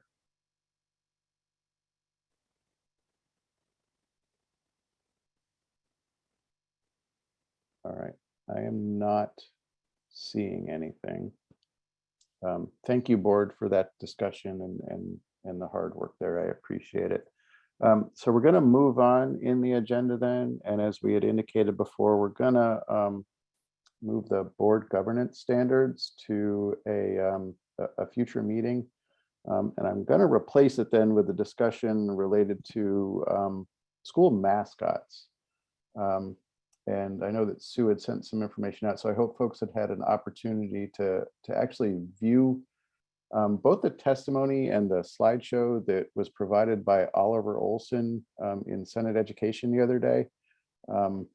Sue had included that information and also some info, I believe, that was shared by legislative counsel regarding laws and bills that have been or are being considered by other states on this matter that I think you might also find helpful. And then just to give you a little bit of background, Chair Campion from Senate Education had asked that the VSBA provide input on the proposal that Oliver Olson had brought forward. I'm not sure how this discussion is going to go, but I'm inclined that before we dive in directly on the proposal that Oliver brought forward, I'm interested to get a sense from this body as to whether or not you think the mascot issue is a local issue or should it be a state level issue?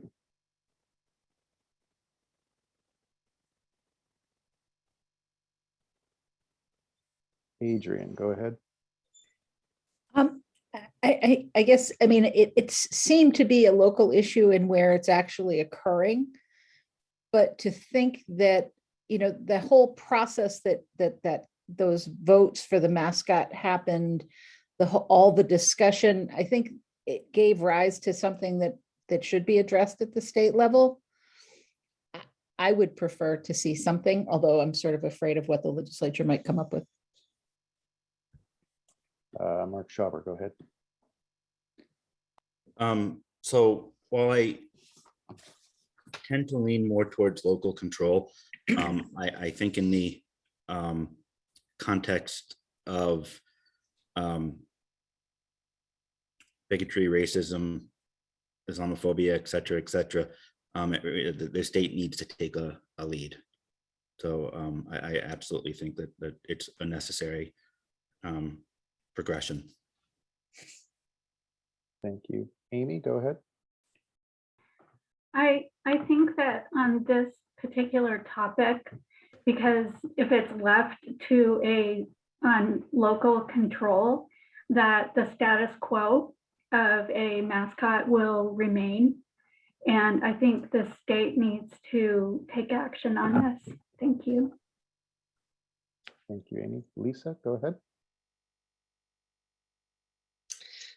Well, I disagree. I think it should remain at local control. I think this has come up not necessarily because of the particular issue, but because of bad behavior at a board. And I think if the real issue, the real root should be addressed, then that should be addressed in how you can censor and address bad behavior of board members that do not follow statute, that do not follow the law, that laugh in the face of what executive session is, and that type of behavior. It could have been a myriad of issues. It happens to be the mascot issue. I listened to the presentation, I read the slides, and I have some significant questions and concerns about it.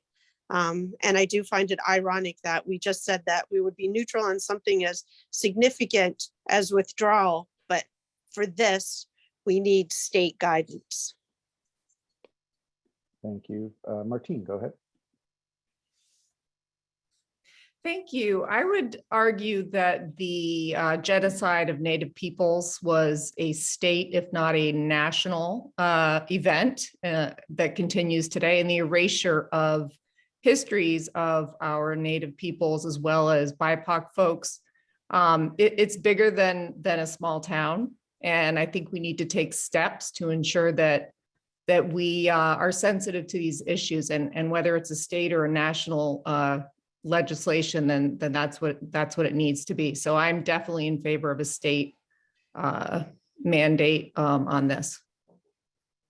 Thank you. Mark Clough, go ahead. I guess I support a state directed guidance on this, just to give support to the boards. I mean, they're fighting enough other issues that are not around education, and this will be very helpful to boards, and they can just put it off to Montpelier. I don't see anything wrong with that, really, just to get back to education. Thank you. Just to double check, I couldn't tell. Don, did you have your hand up on this one or not? No. Okay. I'm going to go to Nancy then. Did you say me? Yes, you. Okay. I listened to the testimony in the middle of the night, but and I did a little bit of research too, and I think that I have to agree. I think that it's something that the state ought to be doing about. I think as an educational issue, in the fact that we need to be educating people, the parents and the students, about the use of these mascots that are causing some of our citizens to have some problems. And I think that it's, I think I agree with, I don't know who said it just a few minutes ago, maybe that said that I think that it's a real problem when we are putting something else on top of the boards that already get enough stones thrown at us anyway. And anyway, that's my opinion. I think the state should be doing it. I think it's a whole sad situation, and I think it should be, people should be educated about why we should not be using these mascots the way we have been in the past. Thank you. Sure. And now I think I did see your hand up, Don. Yes, can you hear me, Neil? Yes, we can. Okay. This is not an easy one for me because I'm a great local control advocate, but if we vote on this, I'm going to go, it's a state issue. I really believe that we need to, it's getting out of hand, and it'll continue to until somebody makes a statewide decision to make this a statewide action. Okay, thank you for that. So I think I'm hearing some broad consensus that this be considered at the state level. Just to address one of the points that Lisa made, Lisa, I do want to let you know that VSBA, in particular Sue and others in the office, spent a lot of time working with that board in Rutland through some of those procedural type questions and issues. So I didn't want to leave it unsaid. We did work with that board quite extensively over many, many months on some of that stuff to try to address that aspect of what was going on there. So then with that as the context of having all of you sort of think that it's a state level thing, I'm going to turn to then the proposal that Oliver Olson brought forward, and there's a reason why I'm calling it the Oliver Olson proposal and not the State Board of Education proposal, is that Oliver had not vetted his proposal with anybody else on the state board, well, maybe aside from the vice chair, but the state board had not opined on that proposal that he brought forward to Senate Ed. I wanted folks to know that because I guess I'm challenged to find out whether or not it's appropriate for us to provide opinion on something that hasn't actually been vetted by the organization that is proposing to sort of take this over, or if the VSBA position on this ought to be a little bit more generic in nature, related to this discussion. But I'm curious to hear your all thoughts on it. Mark Schauber, go ahead. So I'll first give my opinion on what you just asked. The Senate Ed has instructed Ledge Council to put this proposal into language. So I think that it's at minimum it's going to be up for discussion. I don't know if they have anything on the schedule for the rest of the week, but soon. So we probably should discuss it as if it's going to be something that Sue will be asked to testify on. And Yeah, they've actually, oh, sorry, Mark, I didn't mean to interrupt you. Well, I was going to say I have other opinions to go along with that, but I just wanted to get that out first. So I'll take guidance from you as to what you want to hear from me. Yeah, so okay, so if that's what we're going to be working with, then one of the things that I think I would like to hear from this group is whether or not which body do they think is the right body for this sort of decision to be held at, right? I mean, we did see that there's some legislation that's been passed by other states where it's been purely a legislative issue, right? And I guess that what we're likely to see come out of Senate Education is a proposal that this be handled in large part via the State Board of Education. And so I'm a little curious as to whether or not folks have thoughts. If those are the two of the options, what do folks think about that? And Dan MacArthur's got his hand up. Yeah, so I would really love to see it be legislative, because back to the issue of who's making the decisions, I think it should be elected people. Appointed just only goes so far when you're trying to say to school boards around the state, here's what we think. Let's have it be the people that we elect and send to Montpelier who make this decision and then who decide how to implement it. Thank you. Mark, go ahead. So I think I'm a little less concerned about who it applies to. I think the plan, aside from the fact that it's Oliver Olson's and possibly the State Board of Eds, I think the plan is a relatively good plan, with the exception of it probably needs to have some more input on who would be part of, the composition of the group of people making the decisions have to be represented by all the different organizations, entities. And just to take a step back, I have the reason why I think it's a relatively good plan, not perfect by any stretch, but I had concerns with what Senate Ed did with S-139. They changed the original language from, I believe it was Senator McCormick, and made it, they took it so that it was only affecting mascots that had Native American histories to them, rather than the broader scope, which this plan does include. And I'll just throw this out there only because I heard it from the from the bill sponsor. H641, which is on the wall of House Ed, is probably dead in the water. He has been told that House Ed has no intentions of taking it up. So if anything's going to be done this year, it's going to have to be through 139. Thank you. Lisa, go ahead. So I guess if the work's going to be done, it should be at the legislature, because if it's simply at the state board, and the same, I guess, could be true at the legislature. But when I listened to the conversation, I think it was Senator Hooker asked, what do we do to make this become a settled issue?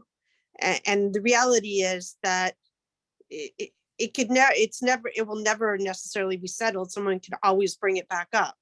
But if it's at the legislative level, I think it has a better chance of becoming settled rather than at the state board level.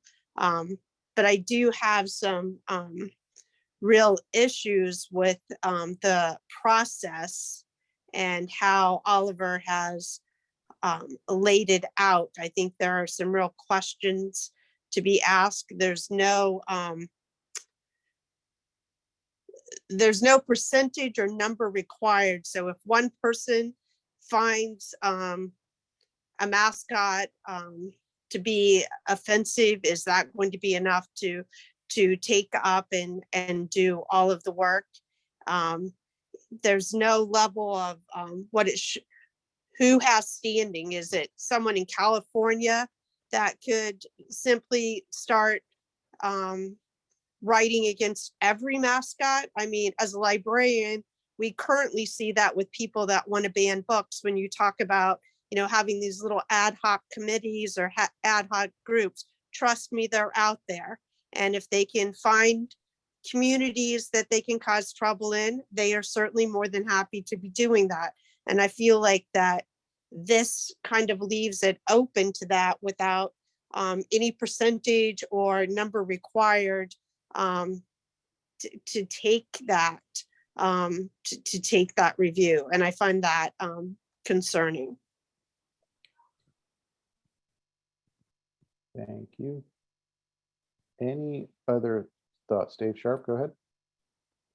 So to me, this is incredibly emblematic of our cultural divide that we're living through at the moment. And it's pretty hard to legislate culture. Although I think it should be the legislature, and it should, I don't know. It's embarrassing, some of these mascots that are in my state. And you would think that people would have enough sense, but apparently not. Mark, you're up. So, somebody correct me if I'm wrong, but I believe that school boards are under no obligation to hear from the public other than their own constituents. And since the complaint would have to go through the school board, I think that can act as a filter. And quite honestly, if something has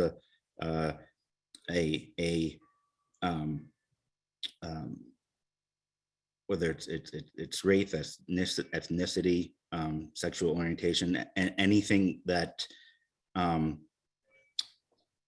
is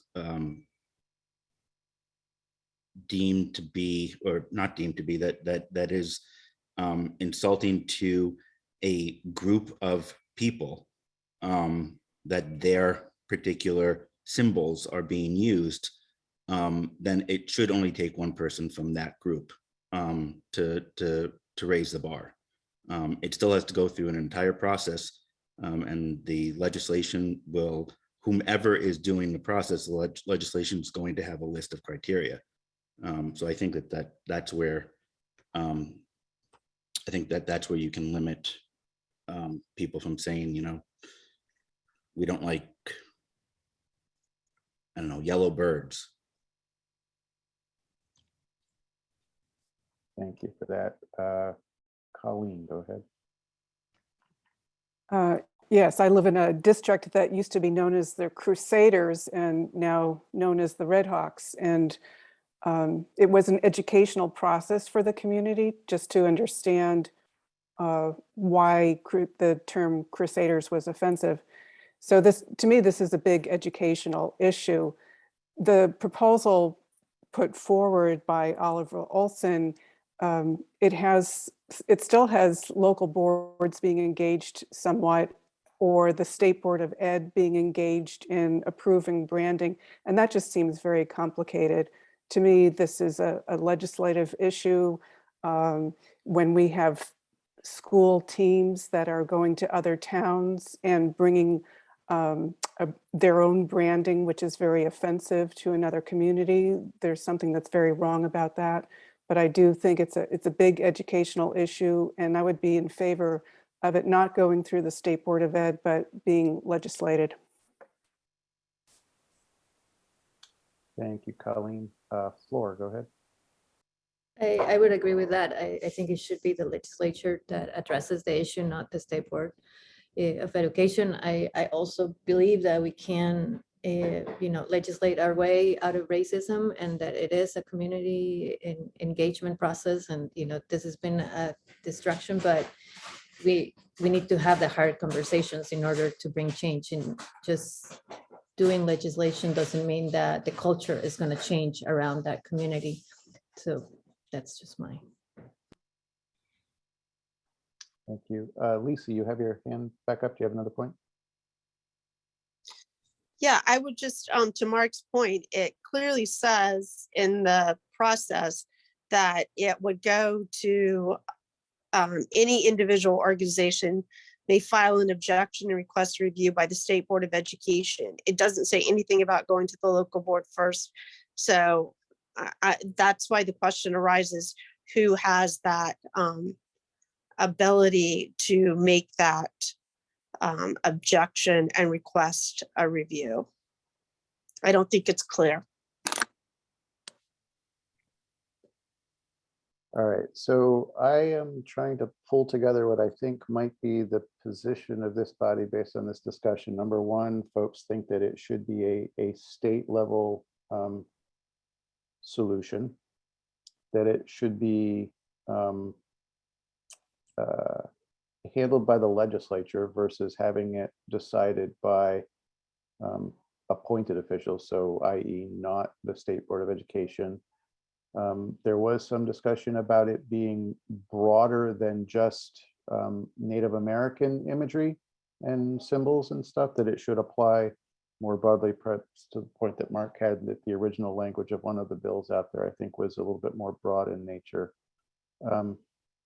And finally, that if there is a body to sort of review or determine whether or not the mascot is inappropriate, that it should include the appropriate parties in that decision-making process. But that one I was a little less clear about as to whether or not we wanted to make it, so legislatively you said you can only use the following, or legislatively it said whatever you decide to use needs to be approved by some body. I am trying to figure out, Sue, how to maybe assemble this into some appropriate motion language that would be of any use to you moving forward. But if folks have some thoughts, I am all ears at this point in time, and I would just suggest that maybe if you have a thought, just propose it as a, what if the motion said something like this, rather than saying I move, and then we have to go through this maybe wordsmithing of amendments and such. Otherwise, I'm going to be thinking to myself, what motion could we use? And then you guys are just going to sit there and watch me do it. Mark, you had your hand up. Yeah, what if I made a motion something along the lines of,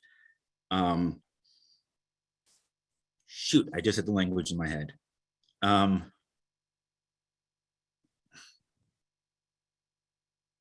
Something along the lines of what we want is something close to the original S-139, really, which I'd be happy to pull up and read. It's very short, but it was generally broad language. It's both that and H641 were modeled after the main law, from my understanding. So can I pull that up and read it?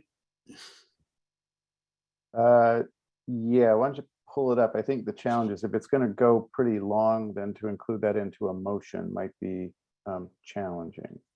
Well, that's why I was thinking it was something. It has the terms symbol, image, racial or ethnic group, individual, custom, or tradition. So it is broader. Gotcha.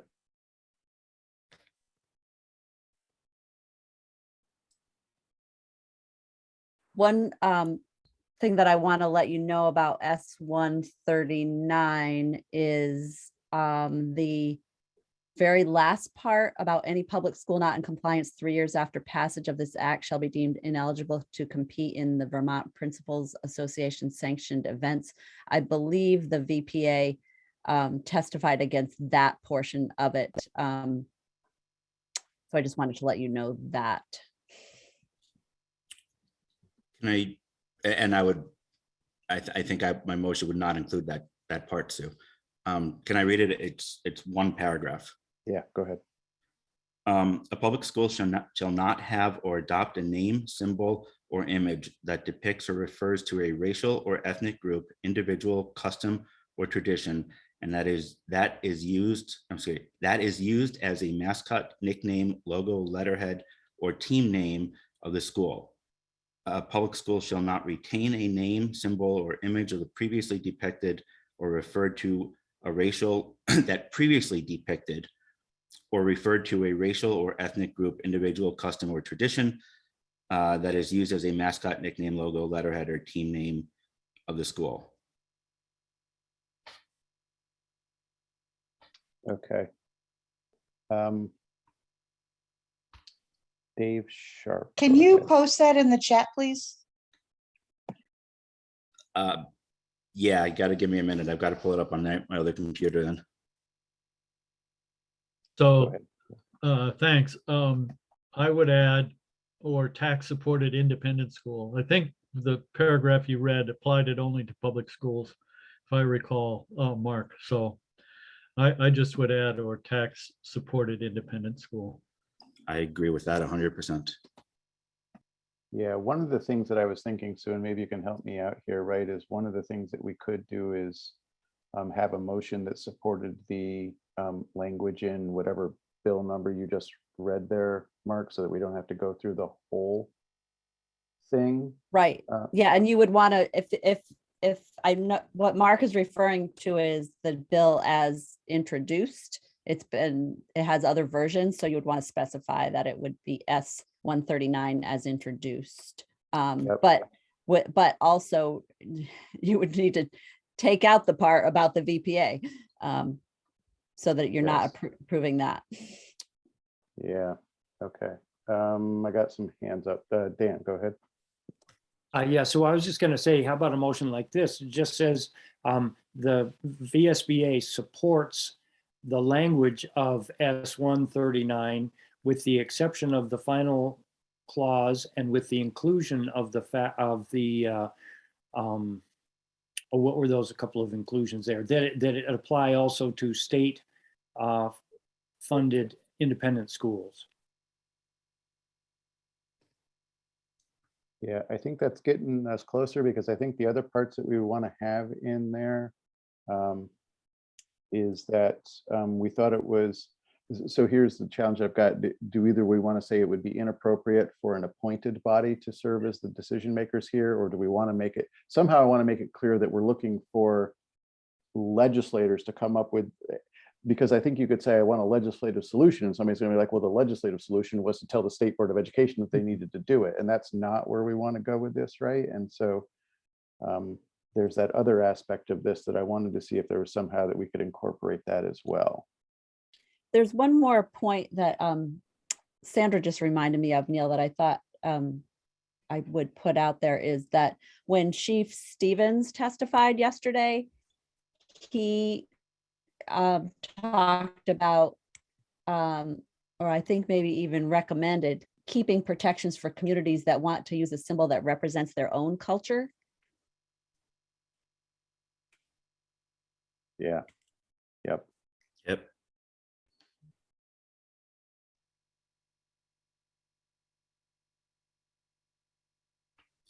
Oh, sorry, what I pasted in has the line numbers in it, I see. So just ignore the Yeah, I numbers. think Jim Salzgiver beat you to it and got it in there. Yeah, I actually, since since it has two sentences that repeat almost everything, I turned it into one sentence too. Take a look if you like it, Your Mark. computer's a lot faster than mine.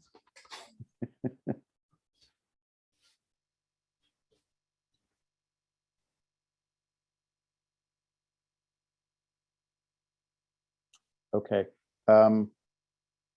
So Neil, do you want a motion like I was originally thinking, which is I move that the VSBA approve of the language of, S-139 as introduced, and then minus the VPA line, and then the 2 or 3 other things that we've talked about, or do you want the whole language? I think it might be now, as that was starting to get a little complicated, I'm wondering if we could start with what Jim dropped into the chat and just add to it. Yeah, to include those basically, it repeated everything that the first one said shall not have or adopt, and then the second one said shall not retain. So just made it shall not have, adopt, or retain, and then all the same language. Looks good to me. What's the punitive measure if they choose not to do this? Simply, since you took out the VPA section, to me, that's a huge push to make the change.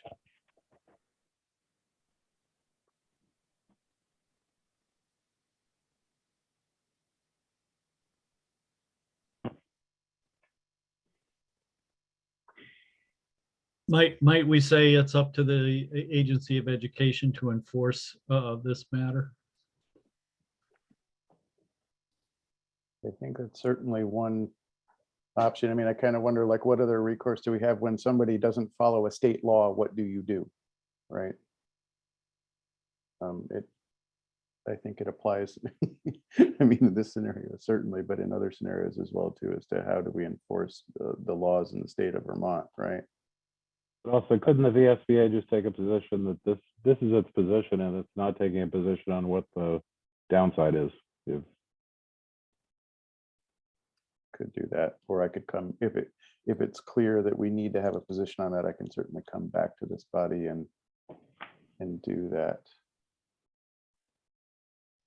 Has the VSBA taken position on punishment in the past?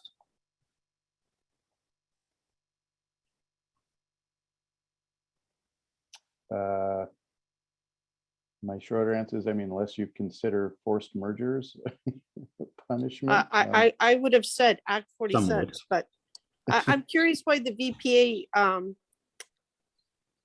is not supporting this. I don't have a lot. I wasn't there when the testimony was given. I think it has to do with, they are an independent, nonprofit member association, the same way that VSBA is. So I think they were, envision if it said VSBA in there instead.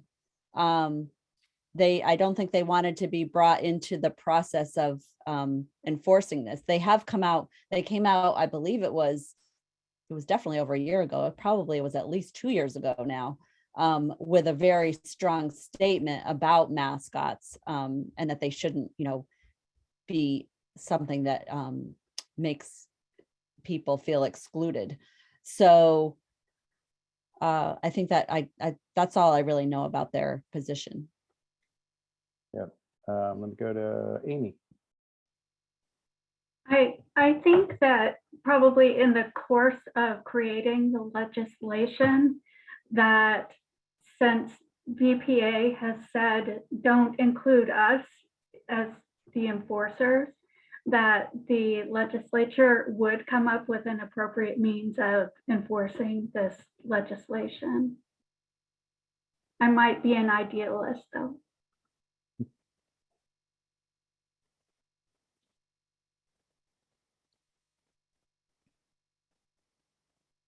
I agree with Amy. I think they would be decided at the legislative level. Yep.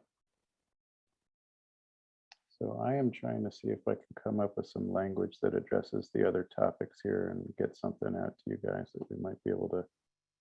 Check the chat, Neil. Gary Somebody put it in a in. pretty nice one. Yeah, My only Very- concern about what's there, Dan, I'm not sure that, and would be legislation, fills the desire of this board, because the BO, whatever the Board of Ed, that would have been legislation also. Yeah.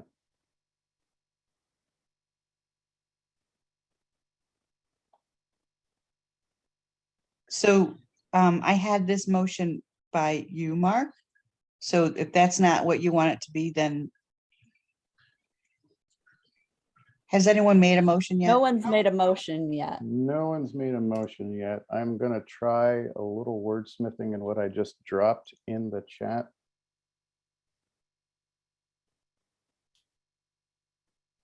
And I'm not sure that I really love it, but I thought I'd get it out there. Thank you, Colleen.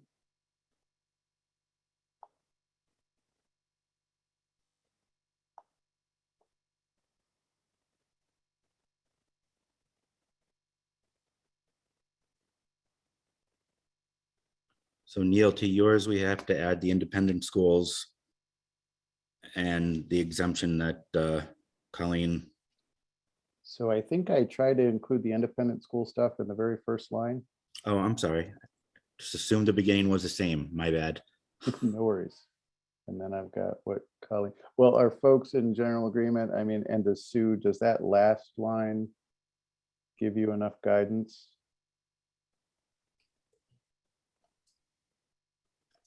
I'm not sure that I love Yes. it, but I think it does.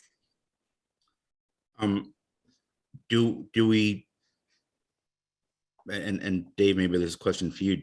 Do we mean just independent schools or any school that receives public school funds?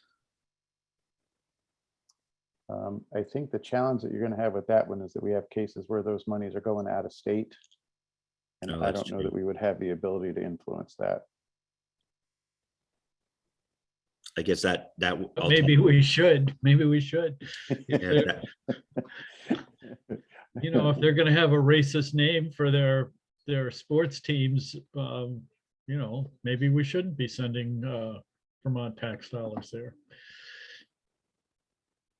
It doesn't hurt to put it in there. If it becomes unenforceable, then or drops in the course of legislation, but that's not because our job isn't necessarily to fashion the final act. It's just, you know, put a position out there.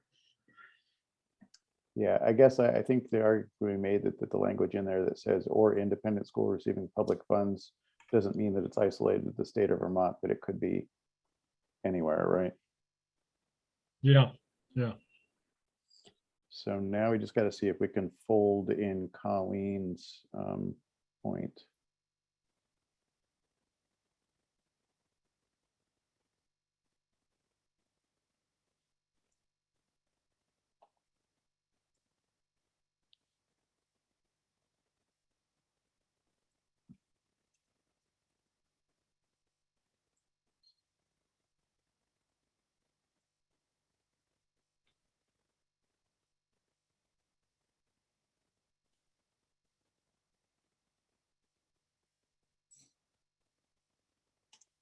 All right. Does that get us anywhere closer?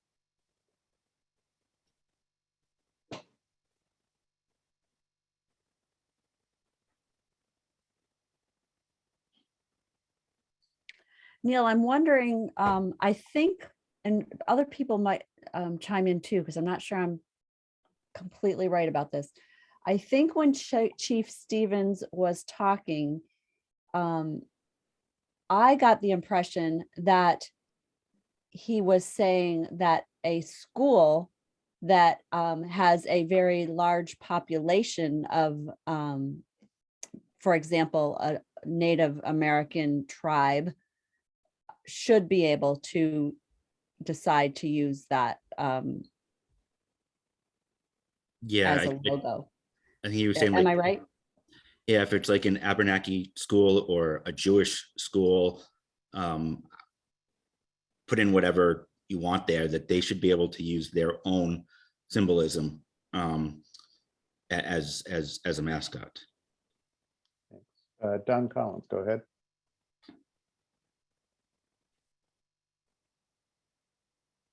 You're still on mute though, Don. All right, can you hear me now? Yes. Okay, an example of that is the district that I represent, Missisquoi Valley School District. The high school is they are the Thunderbirds. They are the Thunderbirds to a great extent because we have a large Abenaki community.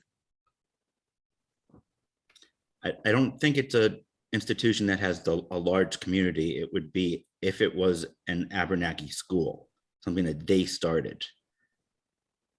That's exactly how I interpreted it too, Mark. Yeah. Okay, thank you. And I tend to agree with that sentiment that Chief Stevens said. So isn't that a little problematic if you have a Jewish school and an Indian kid attends it, or a black kid attends it? Or if you have a Indian school and a black kid attends it? I mean, that's. I If don't we have a believe- white racist school, can we call our, if we're all, you know, can we call ourselves, you know, the white thunder? I mean, it's a little problematic to start saying, you know, if you're an all of one ethnic group, then you can use language that might be offensive to another ethnic group. Gaston, go ahead. Sorry, David, I didn't mean to cut you off, but. Yeah, thanks, Neil. So the only problem I have is appointed body. I understand that as it's written, the notion is the State Board of Ed, but what if the legislature decides that their solution is to put together, let's say, a state board of equity practices, or you know what I mean? And people are appointed to that board by the governor. Are we also saying that doesn't count? I just don't understand. Yeah, I don't know if we need to put guardrails around appointed body. That's all. Over. Thank you. As we've been kind of maybe dancing around this, I wonder if the point that we just want to put in here is that we don't think it should be the State Board of Education. Adrian, go ahead. That was actually what I was going to say.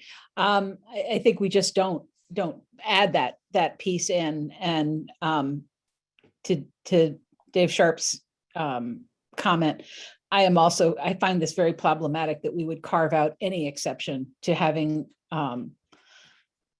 mascots be identified by racial or any kind of identity per se. I just think you're opening up a huge problem on the other side.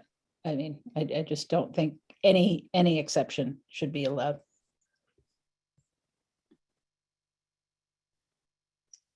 Colleen, is your hand up from now or before? Oh, yeah, it's from earlier, but I just want to say I agree. It can be problematic if you start listing who can make an exception and so forth. So that was a good point.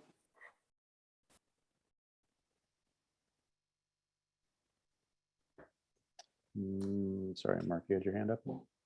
Yeah, I was just going to say, I based on Chief Stevens' testimony, I don't think it'd be going too far to say that if there isn't a carve out for that, I don't think you're going to get the Abenaki support for this bill.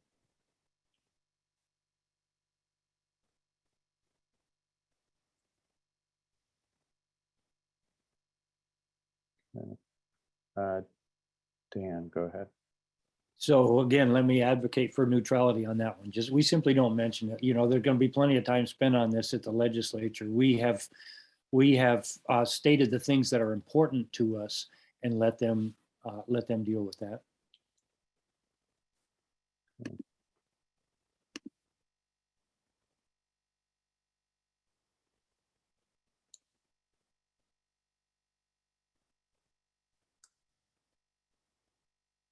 All right, one more try.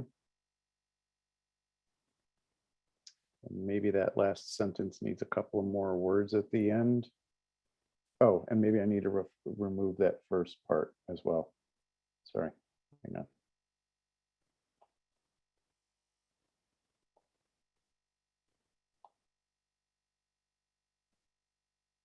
After this meeting, gang, I am going to be trying to think through a better process to craft these guidance resolutions for Sue, because this is a little painful.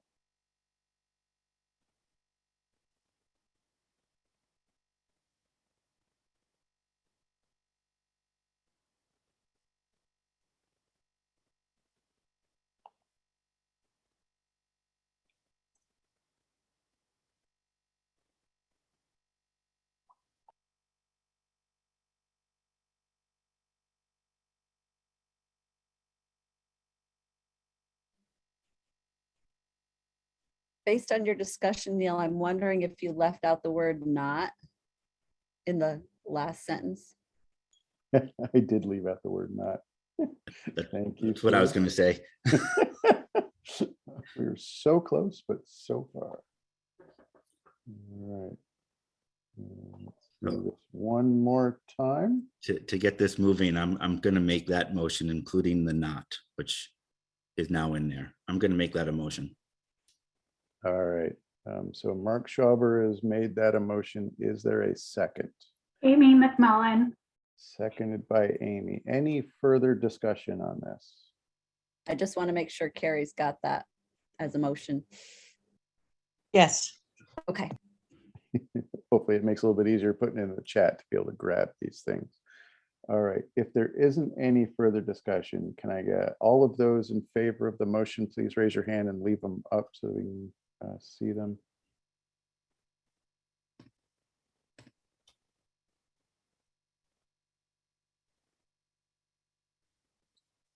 So I would say the motion passes, Sue. I got a couple of people I don't see hands for, but I don't think that that's going to affect the vote at all. So it's not passing unanimously, it's passing by majority? Yes, I would say that because I was got a couple missing votes in that one.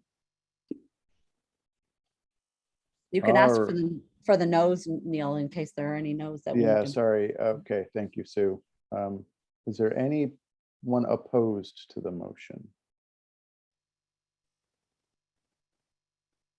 I'm gonna go with Jim and Floor. Just lower your hands. I'm pretty sure you're opposed, not opposed to it. Okay, thanks. All right, so no opposition, which is great. Thank you, board. I know that that was a little painful, but thanks for the work in crafting that together. I think it's going to be very useful for Sue.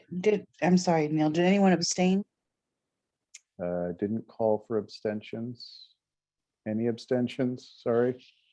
Tara, my bad. I apologize. So one abstention, that's Tara Sweet.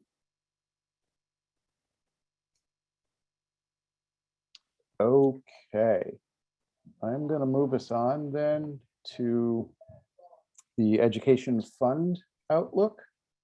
So just to give you guys a brief background on this, we did have a board member that had actually reached out and asked if VSBA had a position on the use of the surplus monies in the ed fund. And Sue and I thought, well, that's a great thing that we should bring forward to this group. So here we are.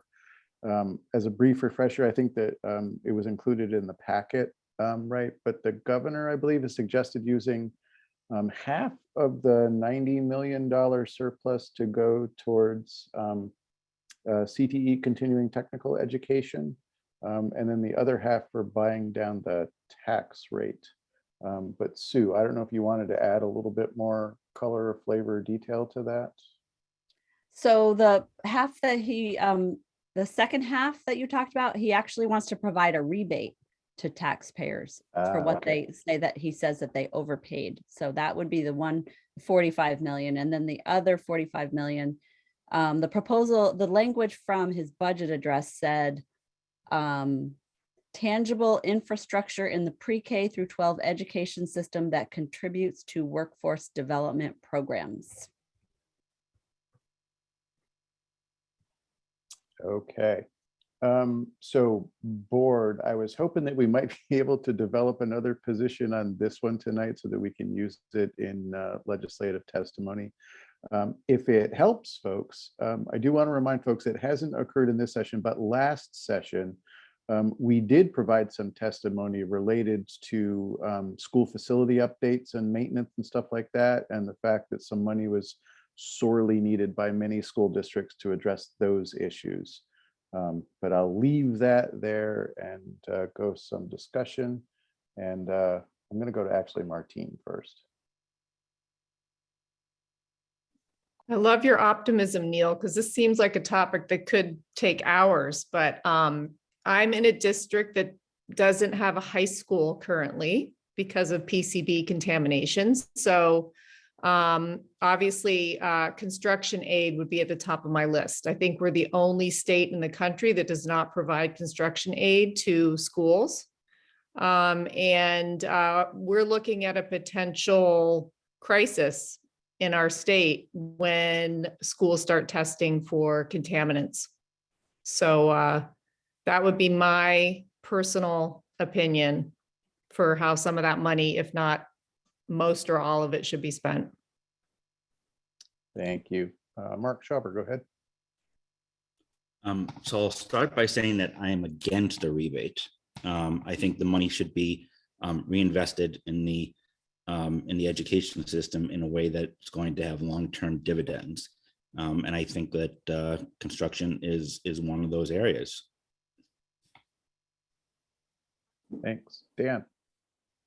So Sue, maybe you can help me out here, because I thought that the yield essentially went up by, almost a couple $1,000s. That's what we've based our budget on. Is that the same as the rebate that Scott is talking about, or is that going to be built in anyway? The yield, yes, did go up. I think I'd have to look at the December 1 letter to know exactly how that all was factored in. But I also have to say that that's just a projection and the yield hasn't been set yet. The House Ways and Means Committee is going to be working on that coming up soon. So none of it is for sure yet until the House Ways and Means Committee, does its work, and then the House passes the yield and the Senate passes the yield. Yeah, so my understanding, I know Mark's got his hand up, is that the yield number that was in the December 1 letter was without using any of the surplus funds. In the narrative section, they provided a second number that was using a portion of those funds. So the tax letter, I think, included 2 different yield numbers that you could pick and choose from if you wanted to see how it would impact your tax rate. But I'll go back to Mark because he was shaking his head a little bit.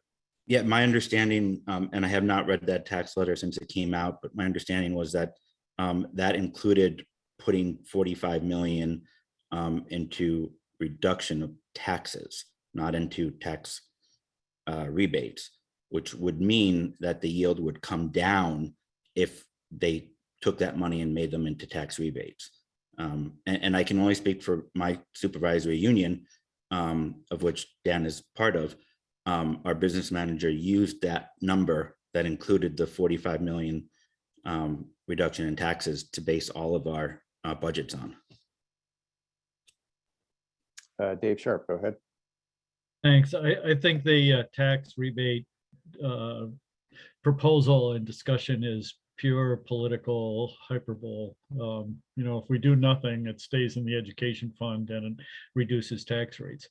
The bigger question that maybe we should be addressing is we do have, it's shocking how flush the education fund is. And if we feel strongly that we should be investing in, I think particularly if they test these schools and find all kinds of relatively expensive remediation has to be done, I would certainly support setting money aside for that. And I think that career in tech ed has been neglected for decades. And I know my district, the buildings are needing construction aid. So I think a serious conversation about how to invest money that has landed unexpectedly in the education fund could be usefully spent is an appropriate discussion to have. Thanks. Kevin, I saw your hand up briefly, but you put it back down. I don't know if you wanted to chime in on anything. Yeah, just 2 quick points. I would say the money should be left in school construction and not given as tax breaks on an election year. Thanks. Anyone else with some thoughts on this surplus and what our position ought to be? So I'm hearing one definite theme here, school construction aid, in particular related to what we think might be the impact if and when we find PCBs. I heard a second thing, that we are not in favor of a rebate. And the third thing that I heard, but I don't know how broad that was, is investment in CTE. But I didn't know if that was sort of universal across the board or not. Flora, go ahead. Well, investment in CTE is definitely needed, but it's also in construction. There's no capacity, so I think we'll be hitting both. Yeah. So.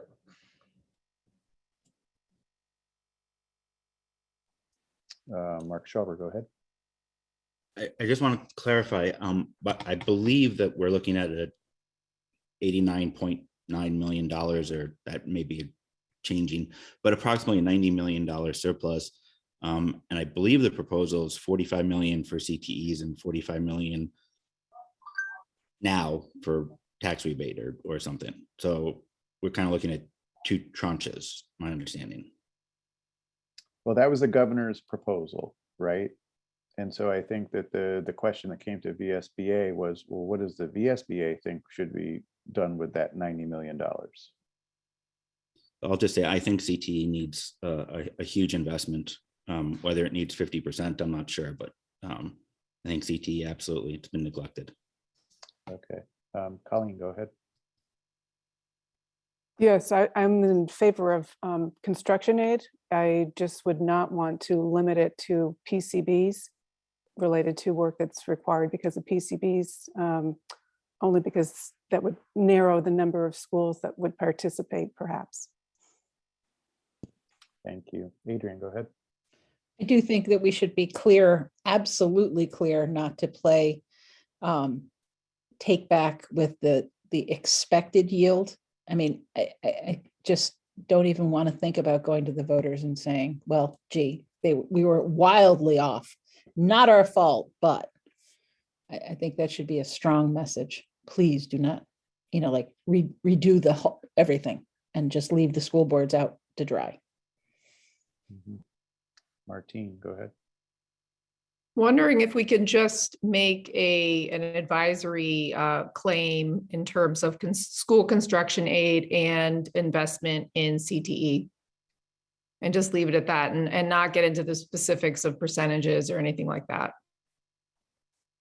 That's, yeah, no, good point. And that's where I was hoping maybe to head when somebody might have some motion language that they wanted to craft. Gaston. Yeah, so the only comment I have is, with all of the talk about COVID and the mental health state of our kids, I just wonder if taking, a bulk of this and placing it into buildings, although I agree that there's a need there, but to me, we really don't have a real good handle on the effect of COVID and isolation and all of that has had on our kids. And it just seems to me that we perhaps want to save a bit of this to sort of help to address those concerns and get kids back on track, if you will. That's the only thing I have. Over. Thank you. Adrian, you have a hand up? Sorry, mistake, I didn't take it down. No worries. Martine, go ahead. Just in response to Gaston's point, correct me if I'm wrong, folks, because you may have more information on this, but I get the sense that the ESSER funds have gone pretty specifically to SEL work. So I feel as though it is, so social emotional learning is being addressed right now, at least for the next couple of years.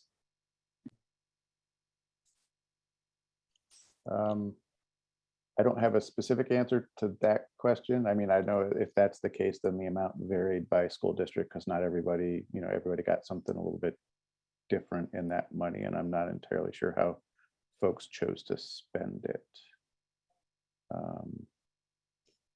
Any other comments or thoughts related on this surplus money? So in general, what I'm hearing is if we sort of went in the direction of maybe not specifically opining or offering position on the rebate piece of this, that we definitely think that there are needs in school construction. Those needs might be exacerbated by PCBs, but I don't think that's the only need out there for school construction. And that money for our CTE centers, which could overlap a little bit with the construction funds as well too. Was there an item there that I'm missing?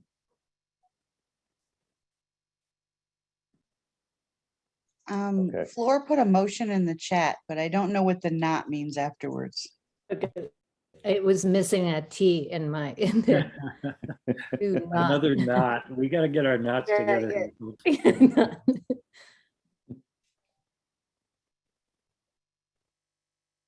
So Yeah. Flora, you're making that motion? I was putting as I proposed, that's what they proposed, so that it was not a motion that, but yeah, I would move that we do not use the money for a tax rebate, but invest in construction aid and career center education. Both greatly impact our student outcomes. Done, sorry, that's I'll just a second. proposal. Oh, sorry. Motion, I'll move it, but I see that done is like, so I don't want to. All right, well, like let's you're do missing this. something. So I heard Flora make a motion. I heard Mark Schauber second that. I'm going to go to then Don Collins because he had his hand up.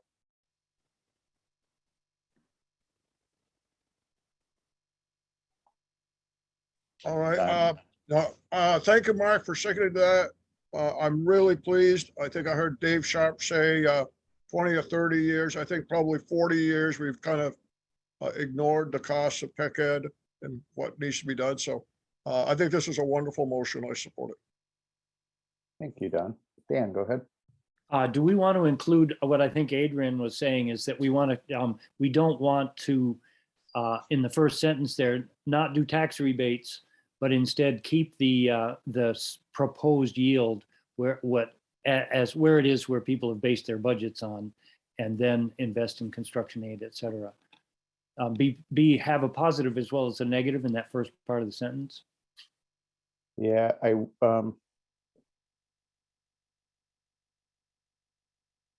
that one I wonder about a little bit because that's when all the horse trading goes on in the legislature as they try to figure out what that yield number is going to be.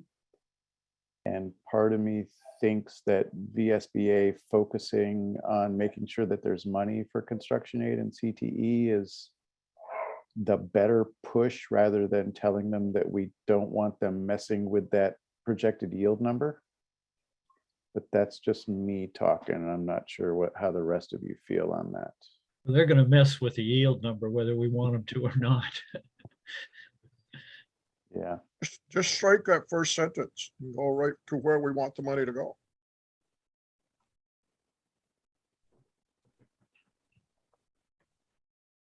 I think we leave that sentence in. I think it's important that we do not support tax rebates. Because it is an election year and it'll be pretty tempting.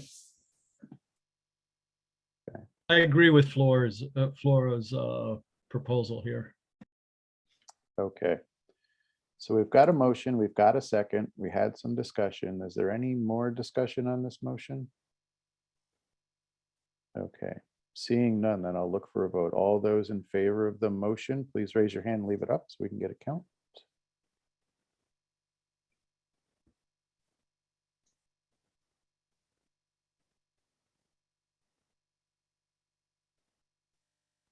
I got 14 on that one, Sue, I think.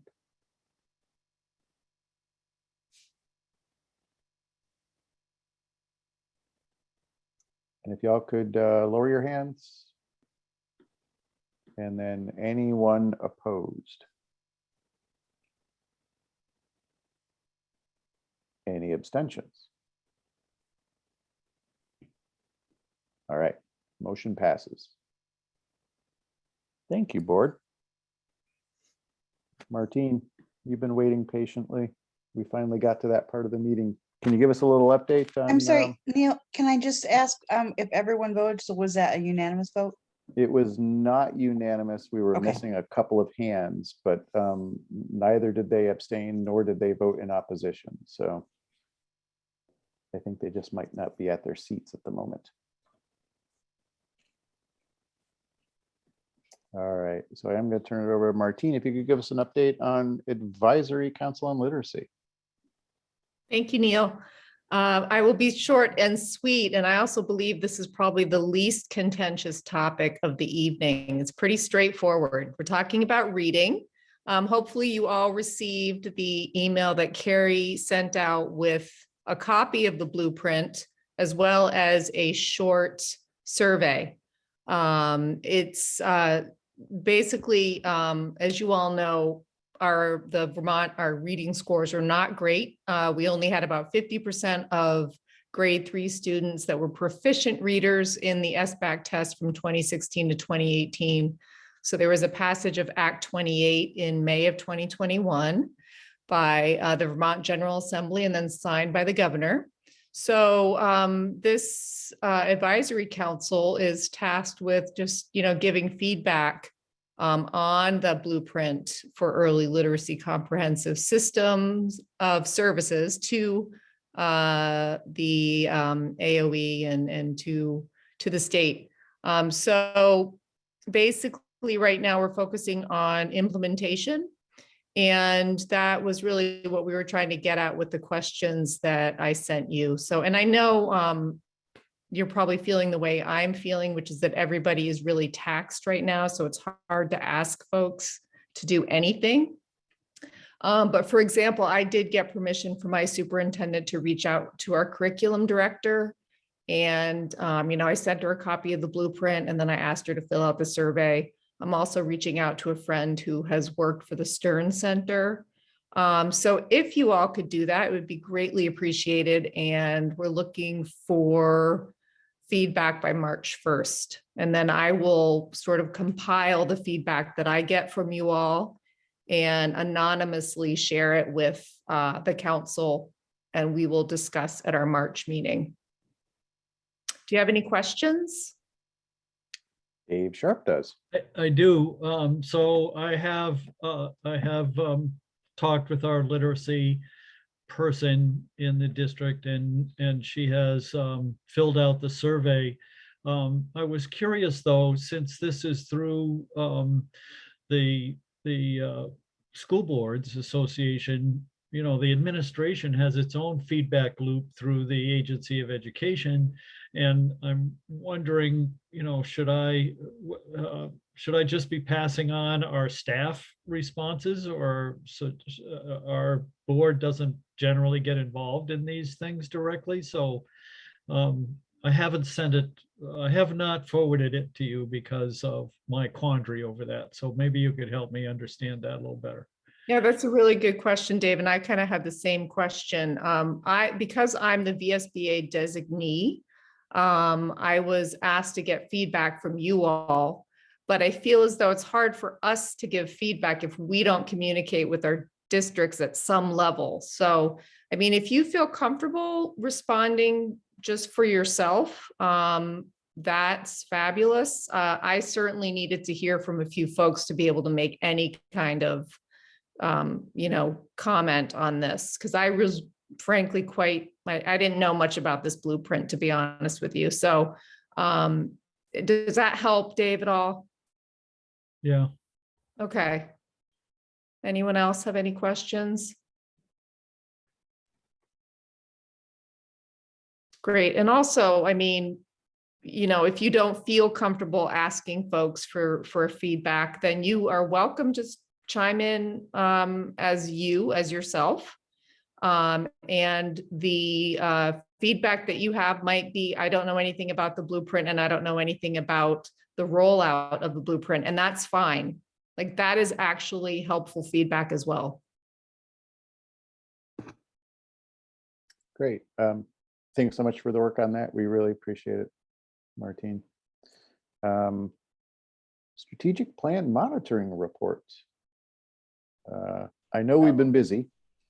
Yes, we've been very busy, and since this meeting has run so late, I'm not going to take a lot of time going over it. But one thing that I will just celebrate with all of you is we received, in the report it says 29, but I believe the final total was 40. I'm going to have to double check that, but we received more than 29 applications for the mini grants. And so the work is going on right now to pick the recipients. There were a lot of great applications, and the recipients are going to be announced on February 22nd. So that is very exciting. Those are the mini grants that are funded by the Vermont Community Foundation grant that we have. And I also just wanted to say thank you to Martine for serving on the literacy advisory group that she was just talking about. That we really appreciate her doing that for the VSBA. And I think I'll leave it at that due to the late hour, Neil. All right, thank you, Sue. But as always, you guys are doing a great job. So greatly appreciate the work you and the rest of the staff are doing. Consent agenda, folks. We'll look for a motion on that consent agenda, which includes the January minutes. Jim, go ahead.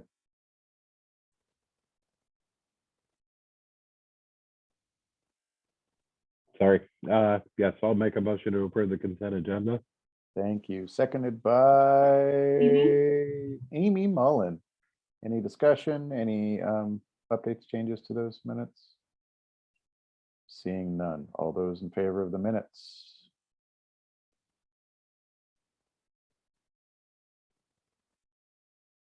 All right. Opposed? And any abstentions? No. Minutes pass, Carrie. Any new business? Neil, could I just say one quick thing?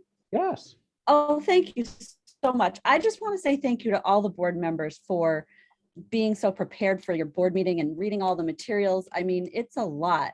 There's so much happening in the legislature, and I really appreciate all of your hard work for the VSBA on these important topics. And that's on top of, I know, all of your school board work. So thank you very much.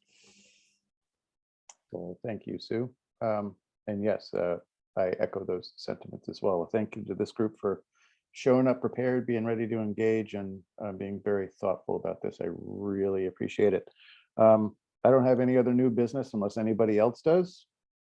I apologize for taking us all the way to almost 8 o'clock tonight. I knew this was going to be a challenging agenda, so I thank you so much for sticking with us and working through the issues. I think it's definitely great. We got good stuff to give to Sue, so that we'll carry that forward in testimony moving forward, and it certainly helps the organization. So thank you all. I move to adjourn. Thank you, Dave. Is there a second? I'll second. Everybody in favor, have a great night. Just get out of here. Thanks, everybody. Good night, everyone. Thank you. Good night, everyone. Good night.